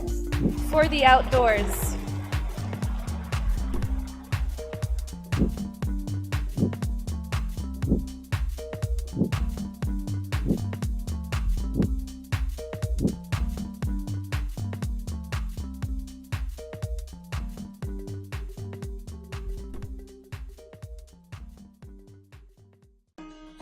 David Crispin with the United States Marine Corps.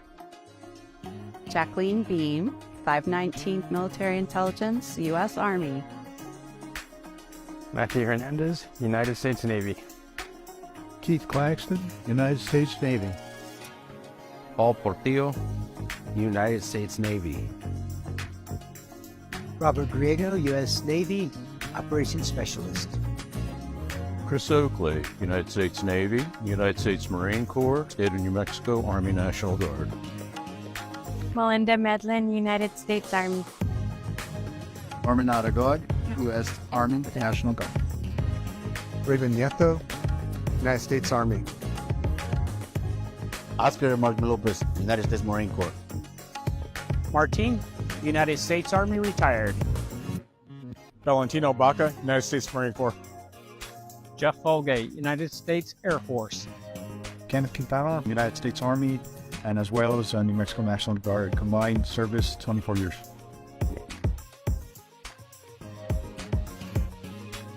Santa Fe County is hiring. Every Tuesday, Public Works holds a rapid hire event at 102 Grant Avenue at 8:30 a.m. Also, the Correctional Facility holds a rapid hire event every Tuesday at 9 a.m. That is at 28 Camino Justicia.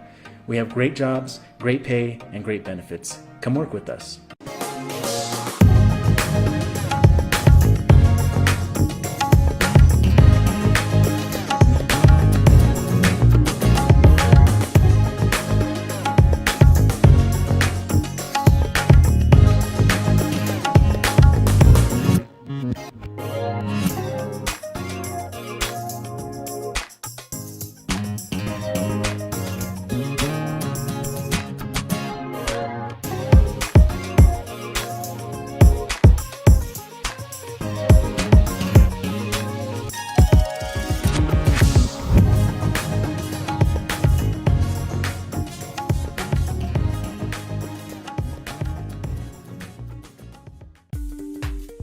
Why do you work for Santa Fe County? For my family. For your safety. For you. For my community. For the public. For the community. For the retirement. To serve my community. For my family. For the outdoors.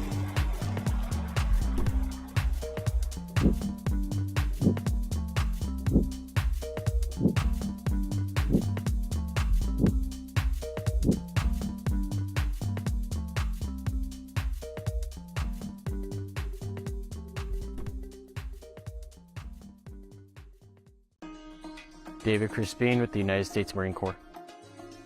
Jacqueline Beam, 519th Military Intelligence, U.S. Army.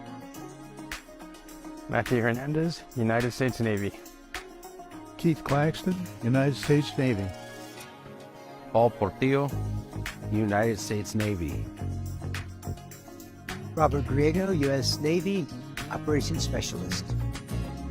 Chris Oakley, United States Navy, United States Marine Corps, State of New Mexico Army National Guard. Melinda Medlin, United States Army. Norman Aragod, U.S. Army National Guard. Raven Nieto, United States Army. Oscar Martin Lopez, United States Marine Corps. Martin, United States Army, retired. Valentino Baca, United States Marine Corps.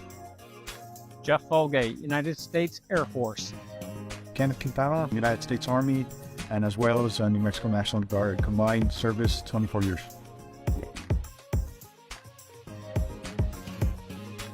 Santa Fe County is hiring. Every Tuesday, Public Works holds a rapid hire event at 102 Grant Avenue at 8:30 a.m. Also, the Correctional Facility holds a rapid hire event every Tuesday at 9 a.m. That is at 28 Camino Justicia. We have great jobs, great pay, and great benefits. Come work with us.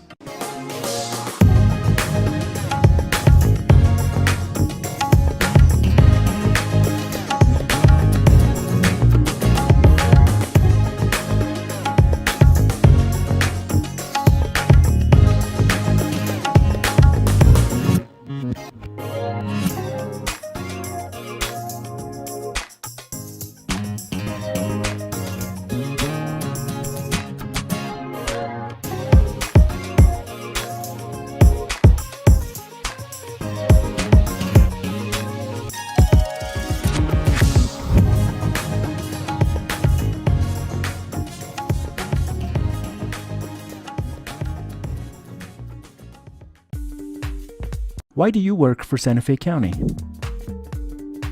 For my family. For your safety. For you. For my community. For the public. For the community. For the retirement. To serve my community. For my family. For the outdoors.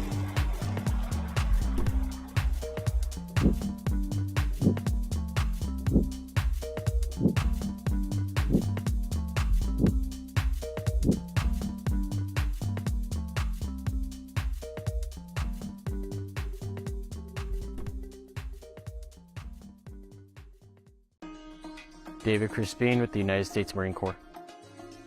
Jacqueline Beam, 519th Military Intelligence, U.S. Army. Matthew Hernandez, United States Navy. Keith Claxton, United States Navy. Paul Portillo, United States Navy. Robert Griego, U.S. Navy, Operations Specialist. Chris Oakley, United States Navy, United States Marine Corps, State of New Mexico Army National Guard. Melinda Medlin, United States Army.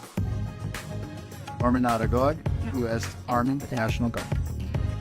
Raven Nieto, United States Army. Oscar Martin Lopez, United States Marine Corps. Martin, United States Army retired. Valentino Baca, United States Marine Corps. Jeff Folgate, United States Air Force. Kenneth Quintana, United States Army, and as well as New Mexico National Guard. Combined service, 24 years.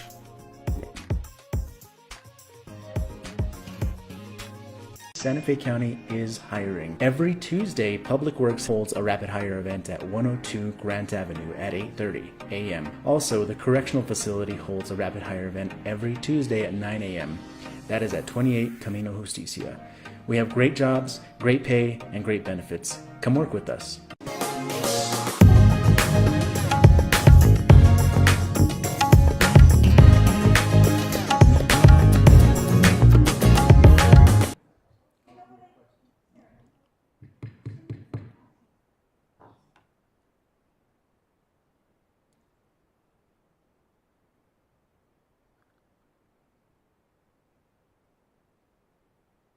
Okay, Manager Schaefer and Director Olafson.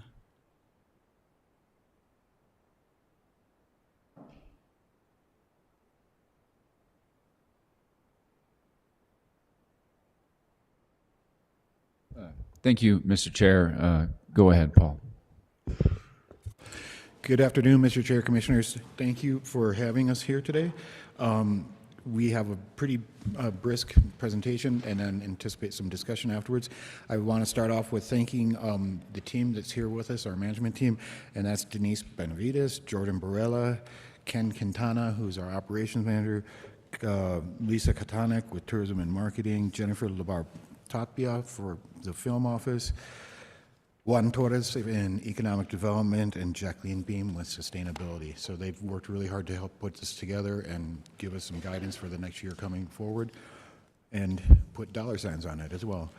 And I also want to thank both Leandro Cordova and Greg Schaefer with the manager's office. They've been really helpful in helping guide us through this process.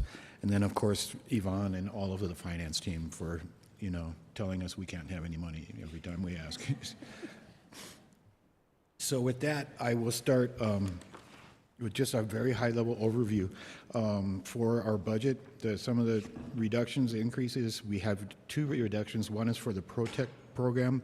That was ARPA money. We are still funding ProTech, and we're working with the WIN program through North Central Economic Development to look at expanding that program, adding maybe some different classes, and also different funding streams. So it looks like we're taking away from that program, but the intent is to fill that hole with another shovel or bucket. And then also the the Santa Fe Experience app, we stopped that project, and so we're not requesting additional funding on that. And then for recurring, we are in economic development asking for advertising, support for the New Mexico Air Alliance, and outdoor recreation sponsorship. In housing, we're also asking for an increase for maintenance items, and I believe that's the fire extinguishers, correct? Yeah. Okay. And then non-recurring, we have $25,000 for the Arts and Culture Commission contractor that we discussed at the last BCC meeting, or maybe a couple. And then we also have the affordable housing allocation that was granted by the board in mid-year this year. That's the $4 million for affordable housing. That we plan to roll that forward into the coming year, as well as an additional allocation of $7.135 million, and that is what is being proposed in this budget cycle. And Mr. Chair and Commissioner, if I could just address that for 1 second. The 7.135 million is the difference between the recommended revenue replacement budget contingency from fiscal year 24 and the one that is recommended for fiscal year 25. Those figures are shown here because that money is more or less in the bank, so to speak. We did in our macro level presentation talk about an additional allocation, which would still be our recommendation if in fact that money materializes on a non-recurring basis. I believe everybody knows we follow the modified accrual basis of accounting. What that really means is we don't wrap up our fiscal year until approximately September, which is when we close the books both from a revenue and from an expenditure perspective, as well as look at any budgetary amounts that are going to carry forward into the new fiscal year. So while we provided you in our macro presentation with our best estimate of what that's going to look like, we won't in fact know what it will look like until September. And that's why we're recommending that we not budget any additional amounts in the initial budget for the next fiscal year, other than the amount shown, though if in fact our estimated revenues, non-recurring revenues meet the mark that we projected, that would be where we recommend that we allocate those funds. So I just wanted to explain the difference between this number and the one that we discussed in my initial presentation last Friday. Thank you. Mr. Hanson? Thank you. So I brought up last week, or whenever we had the last meeting, about supporting the Next Generation Water Summit. And so I don't see that anywhere in here. And thank you, Mr. Chair, Commissioner Hanson. We're taking care of that from current year resources. okay, but there's next year. Like it's I would like to see it as a reoccurring expense. Madam Chair, it is budgeted through sustainability for next year's conference. Okay. And then the Northern Rio Grande National Heritage Area, we have done also, but is that through the manager's office? I believe that to be the case, Mr. Chair, Commissioner Hanson. It wouldn't be reflected here because it's not a change from year to year. Okay. That's all I have right now. Okay, Commissioner Green. Since we delved into this complicated aspect for the $4 million that we threw into the pot for affordable housing and another $7.1 million for affordable housing, do we have a capital stack outlay scenario for Nueva Sequia that says, here's the total capital needed, here's what's going to come from 4% bonds, here's what's going to come from 9% bonds, here's what actually has to come from the county, here's what we think we could go get from the state, and so on. And it just seems like we're putting, 10% of our budget, maybe not 10%, maybe about 6, 7, 8% of our budget into one single project, when if we had a good capital stack and understood what we needed to actually put into this, we might be able to stage it and time it and go get other sources of money for this. Mr. Chair, Commissioner Green, we are not, this money that we're discussing in this budget is not targeted for Nueva Sequia. These are for housing programs that we have either stood up or plan to stand up. And that includes the rehabilitation program we discussed recently, the developer assistance program we passed, I want to say a couple months ago, and then the down payment assistance program. And so we do have a tentative 5-year programming for those 2 different programs. And as the funds materialize, we will adjust and add or lower as necessary. So these funds that we're discussing here are not targeted towards Nueva Sequia. Do we have actual budgets for those programs? Pardon? Do we have budgets for that program, those programs, individualized? Like, instead of saying it's just an affordable housing pot, are there individualized, broken out, oh, we think that there are 700 homes that are going to take advantage of the utility upgrades or the efficiency upgrades. We think there's 700 homes that are going to be down payment assistance and so on, so we can understand what the impact is, and is it for a total of 250 families, or is it a total of 2,000 families? And are there other ways to make housing affordability a more effective solution? I'm going to ask Jordan to speak to this. He put together a nice little spreadsheet. Yeah, Mr. Chair, Commissioner Green, I will preface this by the fact that we are out right now to RFP for a consultant to help put together a more comprehensive affordable housing investment strategy generally for all of our programs and the community need. In anticipation of that, we did a brief analysis to identify over a 5-year period, making some assumptions to include people utilizing the maximum grant amounts for each program, and some assumptions about developer assistance generally. We have broken out some preliminary budgets. One of those budgets does break out the annual allocation for developer assistance, down payment, and the rehabilitation program. Those budgets generally run from about $2.5 to $3 million per year. So over a 5-year period, to produce roughly 420 units of affordable housing, that came out to about an $18 million investment from the side of the affordable housing program and the affordable housing budget. So there have been some preliminary numbers that we've been looking at, and we've put those together. But again, it's really, I think, one thing that we still need to make a good determination on is the actual demand for these programs. Though we're getting them up off the ground and there's some money available, the intent was to really fine-tune those through the affordable housing investment strategy. So nobody else gets to look forward and give an estimate. Everybody else has to sort of have a plan in front of them for us to approve. Whether this is reserves and excess money that we just feel good and confident enough to put for affordable housing, it doesn't seem like there's a plan behind it with specifics. And I get it, we want to support these things, but nobody else gets there are lots of things we want to support, and this seems to be one that we don't know whether we can deploy it, we don't know what the demand is, we don't know a lot of things in this conversation. And while I do want to support this, I just don't want to over-support this in an effort to leave money on the table for other projects that are of need in our communities. In whether it's, again, housing affordability and updating the SLDC in an accelerated path, or whether it's capital projects that need some planning money to get them started, and so that they're shovel ready, so that we can go get federal money that is on the table if only we had plans ready.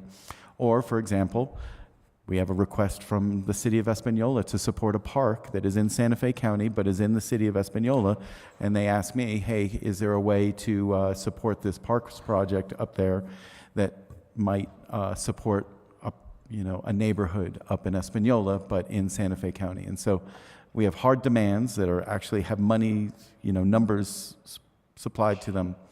I want to support affordable housing, but I don't want to just sort of throw everything there just as we'll have a plan. Mr. Chair, Commissioner Green, we do have a plan. We adopted the affordable housing plan that outlined the programs that we're trying to fund here through this. And now we're trying to implement those exact plans. And we got 2 of the 3 out the door already. So I think we have a starting block, and you're right, there's no guarantee that this is going to be perfect. We're starting, and we're going to run it. And if it's not working, of course, we'd have to make adjustments, and we'd have to work with the board on those adjustments. So I think that we have thought this through, and there is an opportunity to test it out and see if we can actually implement it and get our bang for our buck. I appreciate this. I would like to see and go over the plan before we give, the largest single aspect of our budget other than staffing to a singular project, and sort of break it out, what we think we can deploy this year. We're not funding for future years, we're funding for this coming year. And I would like to know that so we can go over it in the next few days. But Mr. Chair, Commissioner Green, we can certainly put something together. Thank you. We have a draft already started. So I had a few more things I wanted to touch on, if, Yeah, go ahead. okay. Interrupted you with questions. But No, that's fine. This is your party. So I just wanted to mention some of the other initiatives we're looking at as a department. And one is the BRAIN, and that was to Commissioner Bustamante's earlier comment about kind of modernizing and automating some of our services. And that BRAIN program is recommended in the budget at $500,000, and that would, over a 2-year period, help us to automate almost all of our controls and our facilities. And so that is contemplated, and that is where we're heading. Okay. Next, we have the EV charging plan and the fleet transition plan. That is coming out of procurement on the 18th, we were told, and hopefully hits the street, and we'll be actually putting it to use in the near future. And then also in sustainability, we're focusing on nature-based climate solutions and that programming to use nature-based solutions to help us address, our greenhouse gas emissions as well as just our general climate issues.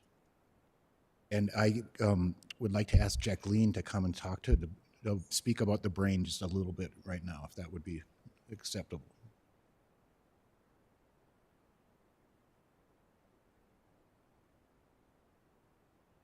Okay, Jacqueline. Mr. Chair, Commissioners, thank you. So the BRAIN is a great acronym for a Balanced Resource Acquisition and Information Network. It has been tried and tested and been very successfully rolled out with the City of Albuquerque. We've been looking at this program for about 2 years and have involved IT and leadership and are fairly certain that this is exactly what we need, at least as the first level of smart performance monitoring and tracking. And the control system is something that can be connected into a number of other software applications, so Train, any of the HVAC system monitoring programs. It is not a facility maintenance program per se, but it does have dashboards that alert whenever there are mechanical systems that are failing, et cetera. It also alerts for utilities whenever we see a rise in utility bills, and it's directly connected to all the accounts for utilities. It has a lot of layers, and so we can add to it as we go along as well. But I'm very excited about this program. I think it will help us in not having to send maintenance techs all the way out, to Poake, or if we can just on a dime understand what's happening. So visually and digitally. So any questions? I'll stand for questions. Okay, questions? Hamilton, Commissioner Hamilton. No, Hamilton was good. As long as I don't have to sing or rap or anything. So you mentioned the utilities. Is it also connected up to other building functions? You mentioned HVAC, so it's more than just utilities.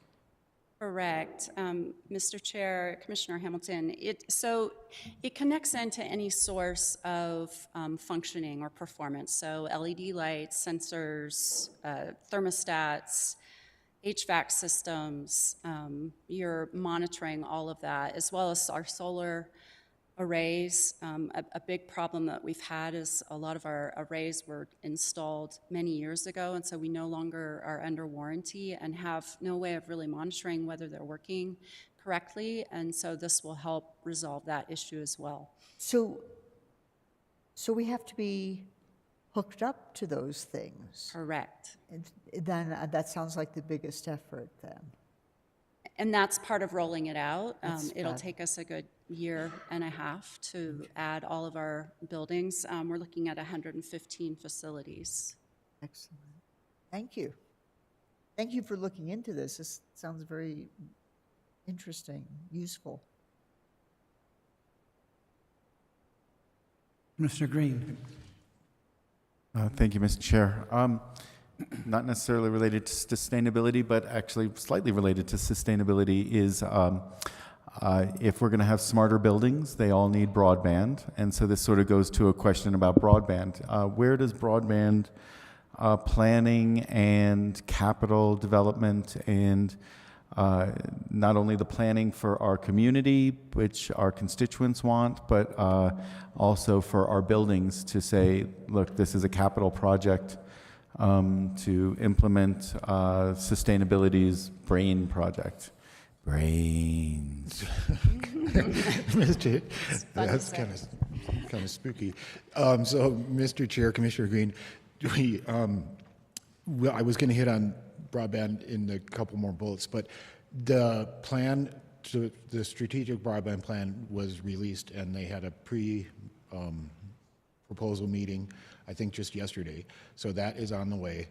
And then, of course, you're very familiar with the working group and the protest, or it's not a protest, it's a challenge right now. And then, implementing the plan and working with any support we can continue to get from OBAE on the additional funding that is coming through, right? And I saw just an email, I think today or yesterday, that the Connect is still open and having options for applications, if I read that correctly. So I think we have ongoing and active planning for broadband, if that's answering your question. Probably mostly there. So just in terms of the staffing for this, like we're waiting for this GWEP grant. GWEP we applied for it 4 or 5 months ago at this point, and it still hasn't been released. We had money in this year's budget, what's current right now. GWEP would be great. We could probably deploy it in the engineering side of things, but the planning, do we feel confident that we don't have to wait for the GWEP grant to move forward? Mr. Chair, Commissioner Green, we did get notice, and I think we're meeting tomorrow, correct? Yes, we're meeting with OBAE tomorrow on that grant, and so it looks like they're moving forward, and I don't know if they just want clarification questions or it's a next step. But we do additionally have funding of county funds if that grant does not come through. So we are moving forward with that planning regardless of the source. And I think the grant can be used for further next level processes, such as preliminary engineering. So in terms of the planning, I think we need to, just make sure that we get this plan moving, because our deadlines are fast approaching, and we need to at least have some first tier projects ready to go come this summer, really, in the next fiscal year, but July. And if I may, for the recorder, I would like to make sure that my brains comment was not documented as me needing to, eat anybody's brains here. So yeah, that's it. Thanks. Okay. Any more questions on the brain? Yes. Mr. Hamilton. The whole idea of going smart is wonderful, and the brain idea sounds wonderful. But it occurs to me that with greater smartness and increasing connectivity comes increasing cybersecurity threats, right? That's just a general lesson. Mm-hmm. So I know that's not your department specifically, but I wonder, are we really thinking about that and coordinating that maybe with IT and going forward with that? Because, Homeland Security, that's one of the big things they talk about is, taking down soft target infrastructure. Like, why anybody? It's not that I'm implying Santa Fe water systems or buildings are a prime target in any sense of it, but it is still a thought I think we ought to pursue.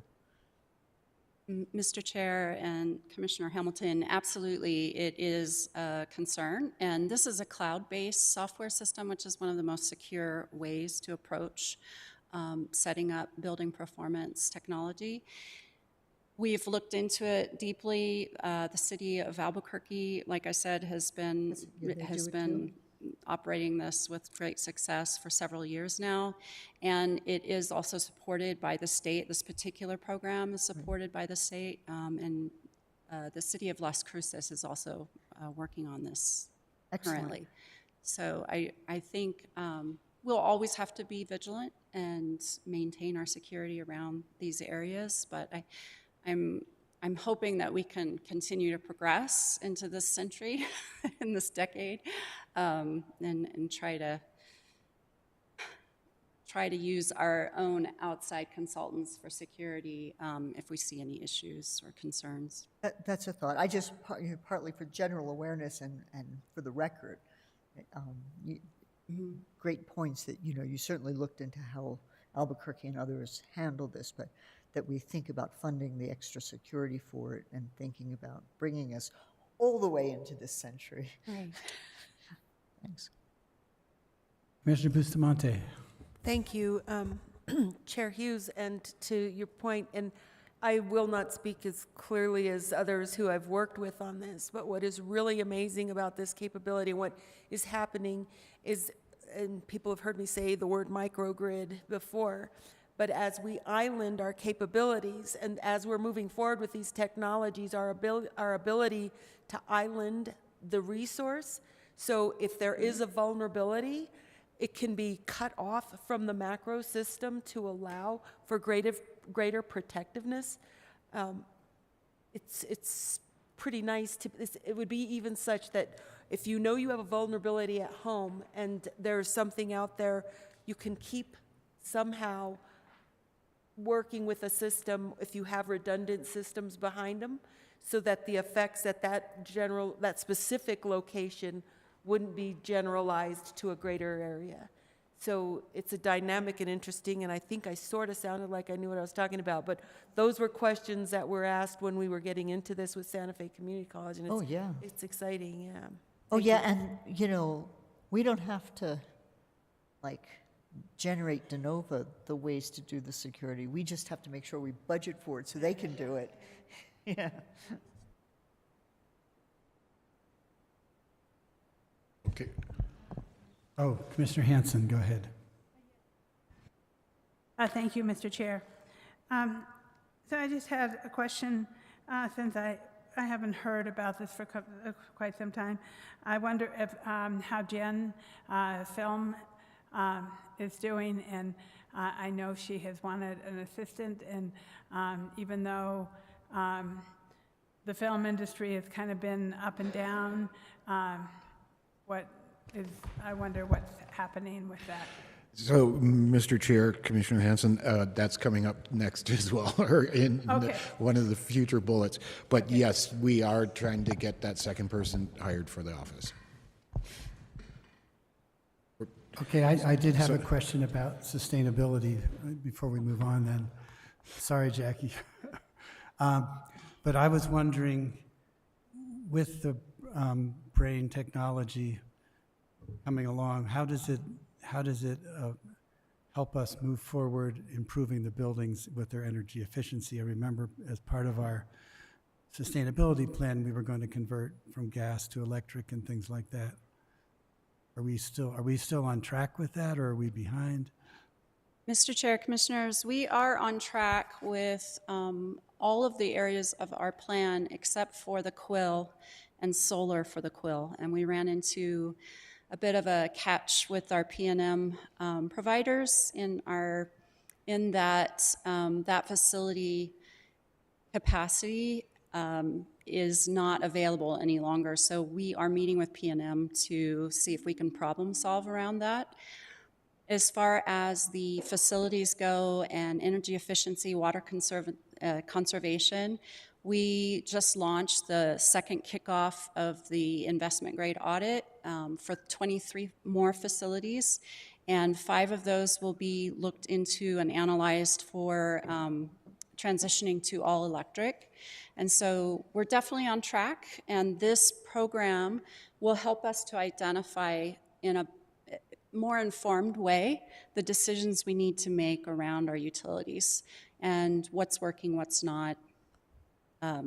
Mathematical calculations, I mean, we have 15 years where P&M and our utility providers will be ramping up their renewables. So at some point, it might not become as important to invest in actual PV arrays when we can perhaps subscribe or in our utility services, we're already getting the renewable energy sourcing. So those are all factors that we hope to utilize this programming to help us with in decisions.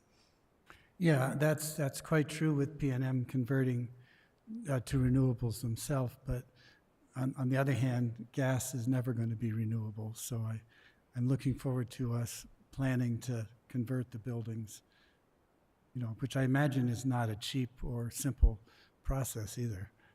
No, Mr. Chair and Commissioners, and also we always have to consider safety and that redundancy that you're talking about, Commissioner Bustamante was referring to, because in the long run, yes, our goal is to be sustainable, but it's also to serve the community, and so we always have to have backup systems and have to make these decisions very carefully. Okay, thanks. Oh, Mr. Green. Just Jackie, while you're here, do you have an ETA on when the EV grant is going to come through? The CFI grant, Commissioner? Yes. I don't have an ETA. We are waiting for the Department of Transportation to send us their agreement for the match portion, and then once we have that, then the Federal Highway Administration is expecting that before they will create our agreement for the CFI grant. Wonderful. As a sort of follow-on to that grant and to Jen and the film industry, one of the presentations that we had a few months ago was how to make our film industry much more competitive. We need to start electrifying some of our sites and our hotels.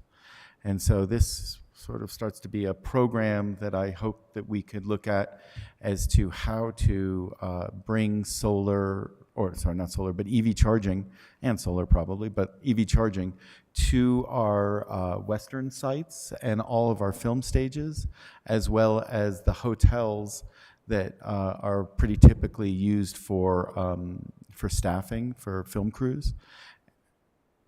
Yep. Mr. Chair and Commissioner Green, yes, and so to answer that part of it, it gets a little complicated because we have already put out an RFP, or it will be coming out on the 19th of May for an EV transition plan, and that will address some of the best sites throughout the county for EV charging station and infrastructure. It is a part of the CFI grant, but we're allowed to hit it now with our own funds because it's also a part of that DOT match. And at a later point, we can look at the CFI grant for further funding. And so this would be a further submission, less for our facilities, but more at the either film industry focused or tourism focused or whatever. Yep. Okay, great. Yes. Great. I look forward to that. Can I go now? Oh, God, just leave. Okay, Mr. Chair, I have just a couple more bullets. The next section was affordable housing, and some of the things we're focused on in affordable housing is with the Housing Authority that Jordan's the executive director, as you know, we're planning to maximize tenant services and also increase operational efficiencies. So that's the goal for this year's budget. We're also looking at the home rehab program that was presented recently, the down payment assistance program, which we are finalizing now, and developer assistance program, which has already been adopted, as well as SLDC changes. And we have already drafted that out and envision bringing that to you all in the near future, and probably together with Penny's broader list. But we did look at ADUs and a bunch of other things that could be done in a short, medium, and long term to address making affordable housing development more easily done within the county, if that's a way to say it.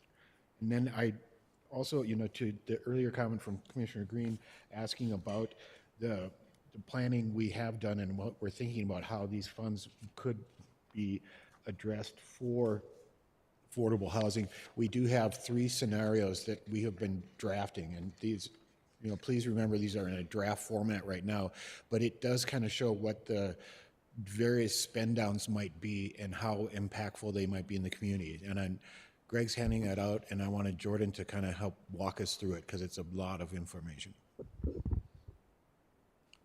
Yeah, Mr. Chair, Commissioners, we really looked at three different scenarios, and this was really based on the three big affordable housing programs that either have been or will shortly be hopefully adopted by the board to include developer assistance, down payment assistance, and the home rehab program. And again, this looked at a 5-year window, and it was really based off of production and grant amounts. So scenario 3, which was the lower estimate, really looked at an average production of about 15 grants issued for down payment assistance and the rehab program per year, as well as a single grant for developer assistance, so subsidizing one large-scale affordable housing development project within the county each year. To the right, it shows a 5-year budgetary considerations for that, and though there's a variation each year, to reach that goal of 15 grants issued per year for a total estimated production of 420 affordable housing units, the average budget request per year was about $3.62 million. Scenario 2 was a mid-level estimate, which was looking at approximately 20 grants per year for rehab and down payment assistance. Of course, for developer assistance, it then varied. One year we would have the issuance of one award, the next year 2 awards, really dependent on the amount of projects that are coming through in the county that would be eligible for that. Again, a little variation. The model also accounted for a ramp up for year 1 and 2, but generally speaking, to reach that goal, which would be 650 affordable units, the annual average budget request would be about $5 million per year. And then, of course, scenario 1, which was the high-end estimate, was really looking at a production of 30 grants per year for down payment assistance and the home rehab program, as well as allocating enough funding to aid 2 projects per year through the developer assistance program. That came out to a 5-year budget request of about $33.5 million, or an annual budget request of approximately $6.7 million. Again, these vary. I would say that they are the upper end, at least on the budget request side, perhaps on the lower end as far as the production side is concerned, in terms of the number of affordable units that could potentially be impacted. Of course, this assumed the maximum grant amount for each grant, and that might not necessarily be the case. For the rehab, if somebody's only coming to us potentially for some type of groundwater contaminant mitigation, that's certainly going to be a lower price point on the grant, and we may be able to aid more homes through that process. But just to give the board some insight in terms of what we were considering through these models and what the budget implications would be. Again, these are new programs. There are some assumptions made in these models. But we think that just based off the production, looking at that, 30 grant per year, 20 grant per year, 15 grant per year, that is within the realm of reason for production that we could potentially get out through these programs. And Mr. Chair, if I could add to it, the down payment assistance in particular, we're looking at going up to 150% of AMI, and that kind of helps us target then that workforce population as well. So, along with multifamily, along with single family and combinations therein, we are trying to target the broadest audience of participants and recipients that we can. And, and with the developer assistance, we put out an RFP, we might have 4 projects that ask for it, or we may only have 1. But once we start that ball rolling, then we have the ability to say, hey, this is really high demand, we should take more money out of this section and put it into this section. And we want to start, and it's not free. And, to Commissioner Green's point, yeah, it's a lot of money, and we're not pretending it's not. So we're very cognizant that it's a big responsibility, but we're also hoping it's a big impact in the community, and that we can use these funds to leverage for other funds. So maybe it's the state, they have a big kitty of money right now. We say, hey, if we're going to pony up X, why don't you guys match us? And so we all have some commitment, and that then could possibly ramp up these programs or expand into new programs. So, we know this is a big ask, but we also know it's a big need, and we also got to start somewhere. So that's kind of where we're at. I don't know if you guys have anything to add. just really quick, I'll just add to that, currently with Pulte, I know we've discussed, we've got 13 clients under contract, so down payment assistance for those alone, between down payment assistance and closing costs for each additional client that we assist, they're running anywhere between $25,000 and higher just for a closing of one home. So in closing 13, that's where we use some of the numbers from, right? And we've got some large developments in our pipeline. If we can get those developments through the process and we can get those developers building, which we know we can, we've got D.R. Horton, which will be a large amount of affordables. Essentia is another one that's got large amounts of affordables. We need to be able to supplement those affordables as we get them under contract and as we get them built.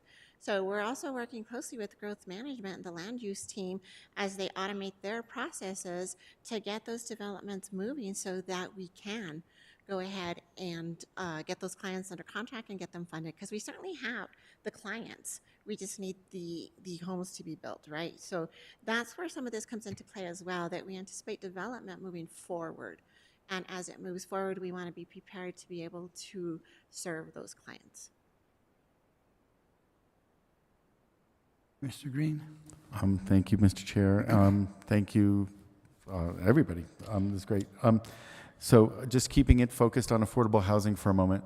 You know, these scenarios are great, but we're funding about 50% of it in 1 year, right? And so I think if we sort of sell ourselves a 5-year plan, I get it. And 5-year plan of $30 million is $6 million a year. It's not it's not $11 million or whatever it is. And I understand, prove your ability to deploy this money. Bless you. Prove your ability to, excuse me. I don't want to kill you here. There's a brain for me. I understand the idea of ramping up to this, right? And the idea that we could actually deploy all of this year is ambitious, and that'd be great if we could do it. But I also understand that we need to ramp up to this. Our capacity is growing, our ability to say, oh, this is easy, we got this done. I don't want to sort of commit to the community, because what we do here was when we pass a budget is we commit to the community that we're going to do this, and that we empower you to go do it. But to not deliver and to leave other things on the table when our community is asking for those things. And whether it's a bridge at San Ysidro, or it's a project up in the Pojoaque Valley, or it's a road project in in District 3 or District 4 or District 5 or whatever it is, we have the opportunity to invest now and know that in a 5-year plan we have these opportunities here. I love the idea of going and getting state money. I love the idea of going and getting federal money. But for us to say, that we need to throw all of this right now at this when we have so many needs, when we can build up to these things, I think that I'm just a little concerned that we're going to overcommit to this and we're going to cut ourselves short in some other areas that are maybe not as important or maybe more important, depending on who you talk to. The state has given a lot of money and put it in a kitty. What do we expect that we would be able to go get, because we are going to be the best practices leader in the state, and they're going to want to give Santa Fe County more money than, or our share, let's just say our fair share. What do we expect that to be? And, is it 500 million that was given in the state budget this year? And we represent 10% of the state. So is that 50 million that suddenly covers this? I just want us not to commit all of this, quote, general fund money to affordable housing when we know that we have the potential to leverage state money that is only usable for affordable housing, when this general fund money can be used for projects that are important, whether it's other places in economic development or it's other places in, community development. There's all, general funds are fungible money, and I just don't want to overcommit. Especially with this plan says, here's our 5-year thing, and we're going to fund half of it in 1 year. Anyway, more of a rhetorical thing than it is an actual thing looking for an answer, but it's a concern for my fellow commissioners. Commissioner Hamilton. So I I don't believe, think, yeah, I don't believe that, yeah, let me just, oh, I'm sorry. I Yeah. thought you said, see, she does it too. We do it to each other as well. Right, Hanson Hamilton? Can't blame anybody else anymore. In that whole discussion, I lost track a little bit of what we're throwing at all of this at affordable housing, like the quantities got lost. So I'm a little concerned that we got pretty general in that exchange. And I totally agree that we want to make sure that we perform on everything we commit to. But one has to admit that if affordable housing and making housing affordable, which I think you guys addressed also, and I guess I want, when you answer, to kind of confirm that, is one of the biggest things that we're asked to do. And I would say that Commissioner Green, the comment you made earlier about housing affordability and sustainability are two of the biggest things that we're interested in. That's true. And so I think a lot of this budget and putting money toward that is what we're contemplating here. One question I have is in this thing you just handed out, which actually, I understand it's drafty. How much of this and is reflected in the budget we're looking at now? Or does this just, and in what way is it reflected in this budget? So, if I could, Mr. Chair, Commissioner Hamilton, so what's reflected in CDD's budget proposal is $11.16 million. Whether we recommend that the board make the investment when the resources are available to do so, so that those spending plans over multiple years can be implemented. Obviously, that's at the discretion of the board whether you want to do that. What Jordan and Paul spent time doing was to put together various scenarios to say, well, here's what we actually think we could spend out over a 5-year period, depending upon production levels, the number of grants, what have you.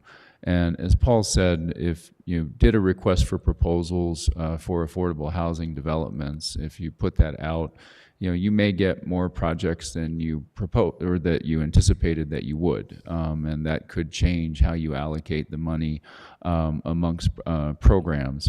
In addition, as Denise mentioned, we have inclusionary zoning homes that are coming online, but also a means to help those who work in the community, who want to live here and who want to own a home. Down payment assistance is an avenue towards that. So to sum up, the 11.16 is really, what I'm comfortable given what is in the bank we could allocate to this purpose. What Jordan has shown is here's what we think we could potentially spend over a period of years. 11.16 wouldn't fully fund any of the scenarios over 5 years, but it would be a significant down payment towards our ability to do so. I hope that answers your question. Yeah, it does. And the other thing Paul, you mentioned you have been working on some recommendations for SLDC revisions that would make both addressing housing affordability and also sustainability more plausible, right?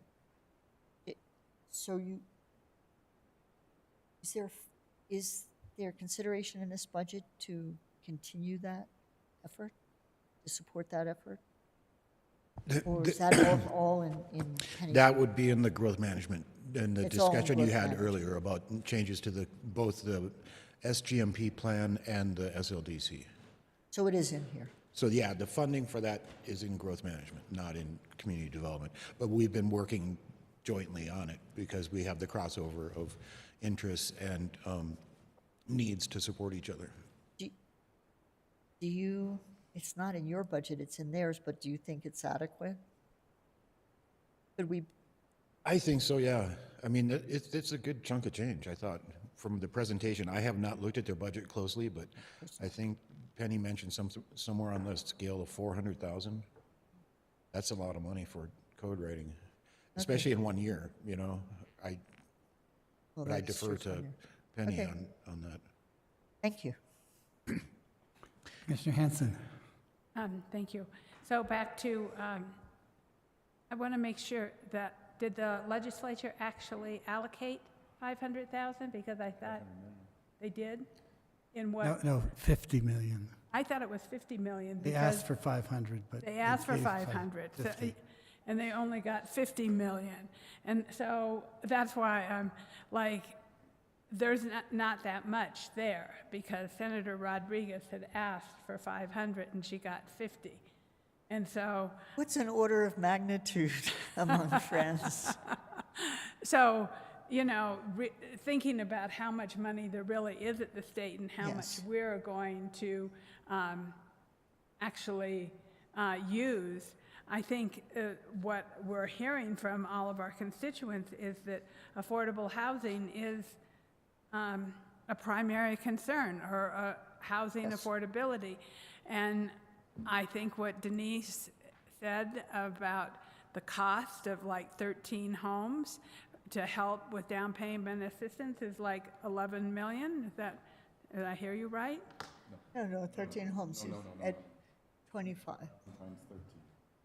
Okay, so I heard that number wrong. What? Yes. That's why I'm asking. Yeah, Chair Hughes, Commissioner Hanson. Part of the other thing to keep in mind as well is that now that MFA increased the area median income to 150,000, what that also did was some of the housing prices, affordable housing prices, went up. So now the down payment assistance and closing costs are also going to go up. So that's also something that we tried to consider in putting the numbers together. When we talked about the numbers and when we talked about what amount do we want to increase down payment assistance to, so that we can cover from the lowest of incomes to now the 150 of area median, those numbers are going to go up. And so we've put that matrix together, so we've already know what those affordable home prices are, and we have seen that they definitely are going to go up. So what happens is that mortgage companies require a percentage of the sales price as down payment assistance, and closing costs is also a percentage of whatever that loan amount is. So our affordable clients are now also going to have to qualify, those that are in the higher AMIs, for more money. So as they qualify for more money, closing costs go up, right? As the home price, whether affordable or not, goes up, the down payment assistance requirement also goes up. So that's where we anticipated those numbers. And we also looked at loans we had already closed. So some of these are actual numbers because we looked at what we had already closed that was already in this particular fiscal year. I hope that helps a little. It does. And, yeah, so I think, and I understand the projections, and I think that it's an important projection to work towards. You know, I mean, if this is what our constituents and taxpayers are demanding from us, then this is what we need to deliver.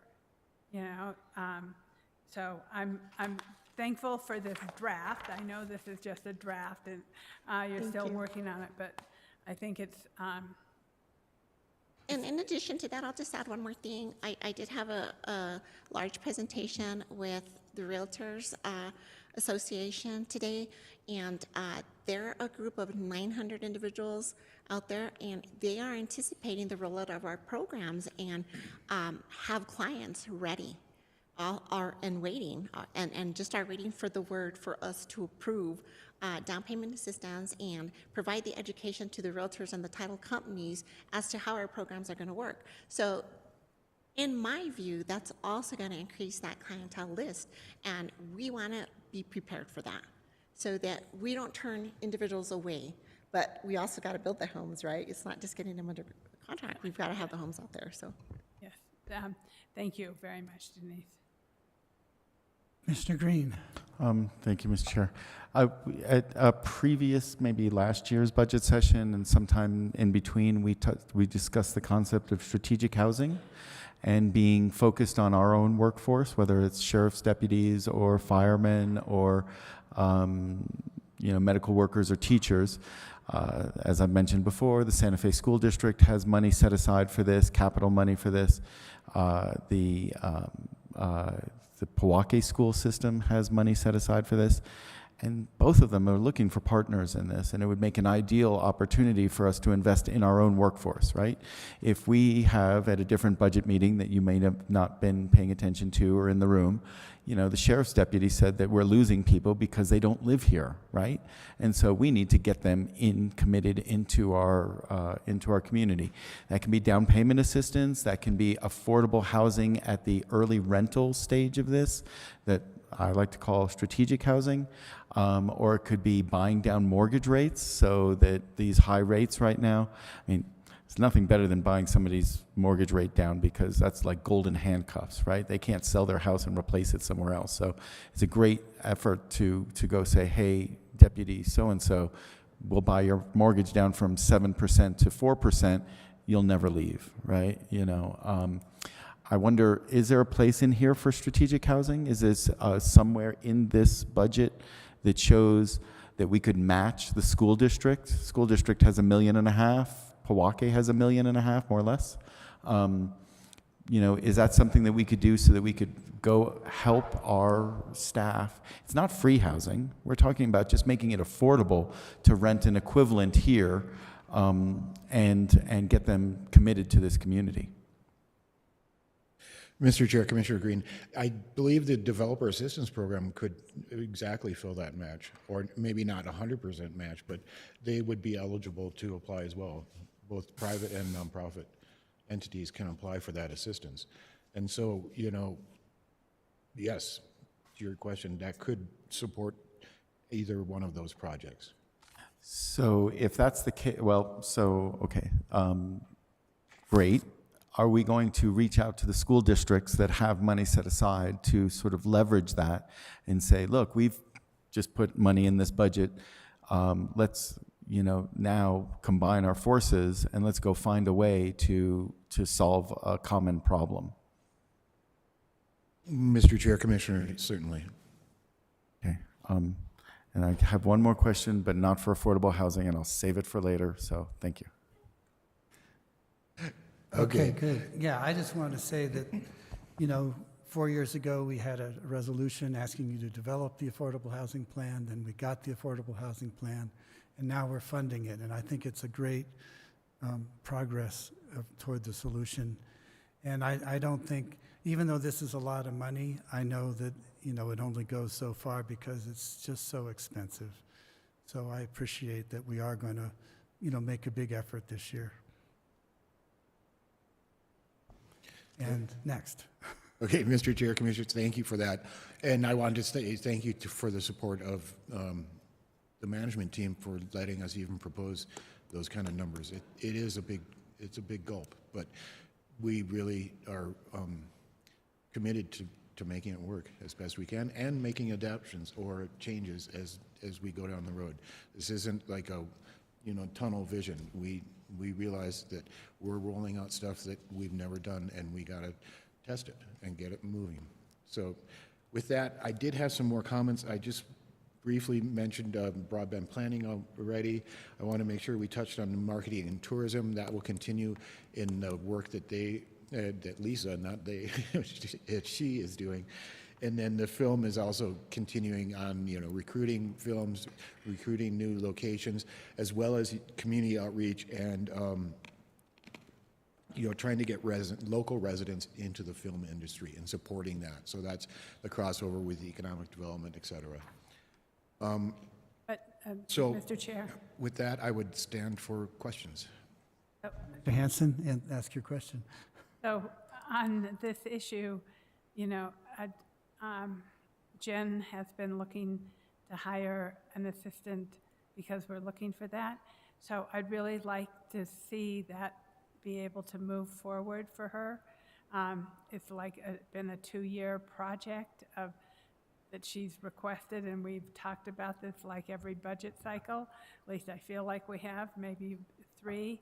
And so I would like to see some movement so that she can find somebody to assist her, because I think it's important. I think the film industry is a major economic driver for us, and we need to be able to really build up that department or the film office and support what we're doing. And I mean, I can kind of see that I think we pay more into it than the city, but I don't really, you know, most of the facilities maybe are in the county, but, you know, I want to know where we're at on that. Mr. Chair, Commissioner Hanson, we are currently finalizing that job description with HR. We anticipate advertising it very quickly. So And it is. everybody's happy? Well, we don't have anyone, we don't have the job out there yet, but we're working with HR to try and make it most effective and functional for the office, and then get the advertisement on the street so we can do the hiring process. Okay, sounds good.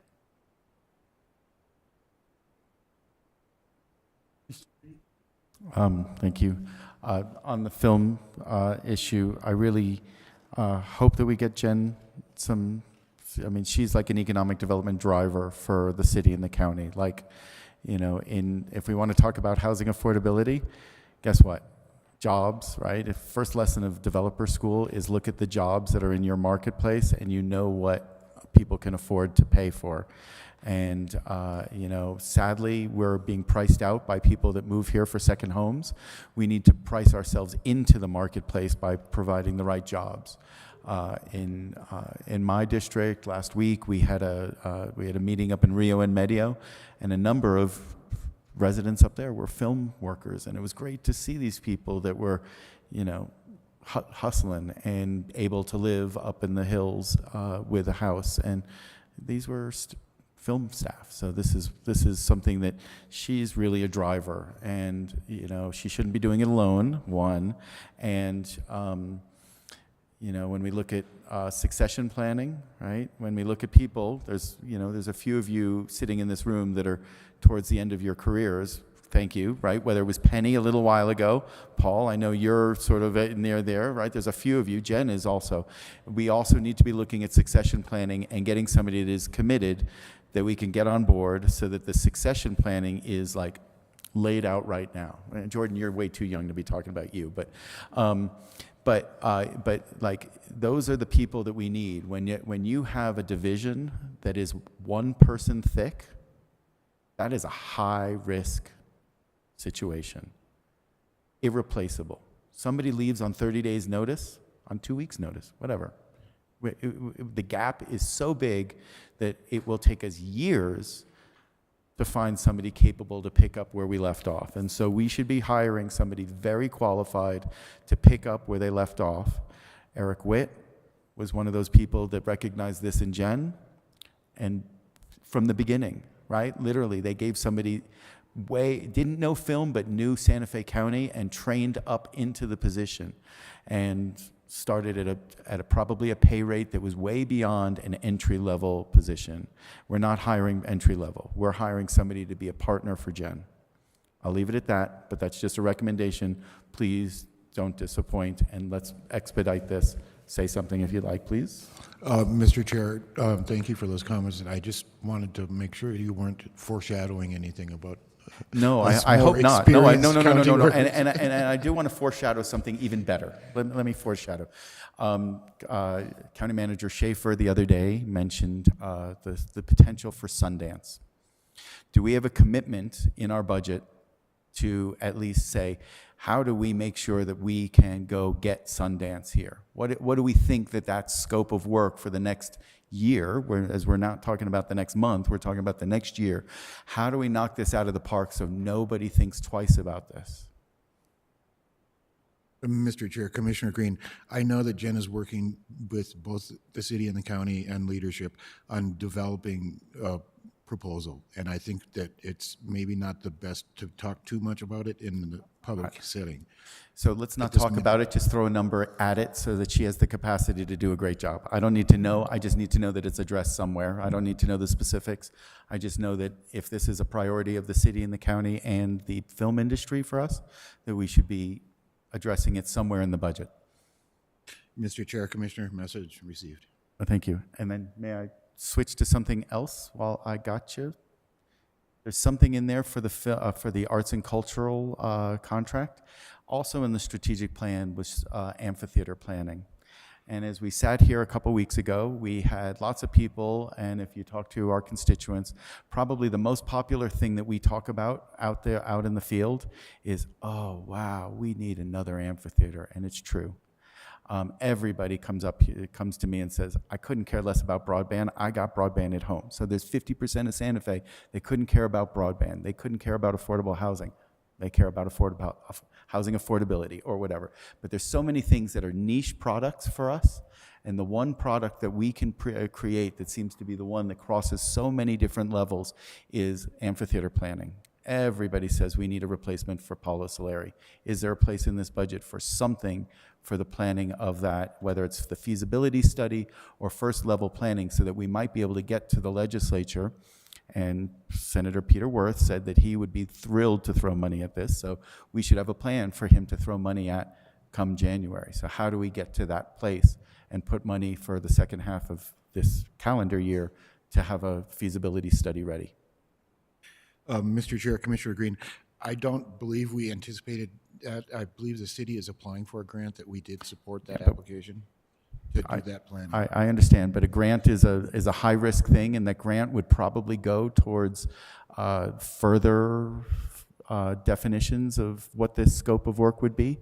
But any money that we put towards it, if we say it's for the feasibility, planning, design, and that it has the flexibility to at least extend the scope of work to make sure that we have something that is financeable from the legislature once the session comes. Mr. Chair, Commissioner Green, we can look at that and have that discussion. I don't have it in my hand right now, so I can't say yes, there's here and how much, but we can put our heads together and try and figure something out. And Jen just made a comment, just a correction, that I think in our budget document, it didn't show the city contributing equally to the film office, but they do. And so it is, it equals city county every year. Thank you, Paul and Jen. That's what I thought, but it didn't look like that in the document. And we should equally put money towards an amphitheater too. So if they're going for a grant, good for them. They may not get it. I'll go ask them to put up that money that they thought they were going to get as a grant, but we should put whatever our contribution towards this planning. Thank you. Okay, what else do you have, Paul? That's it. Okay, any other questions, anybody? Thank you very much. Thank you all. Have a wonderful evening. We want to have a motion to adjourn? So moved. And I'll second that. Okay, all in favor say aye. Aye. But today we actually did go to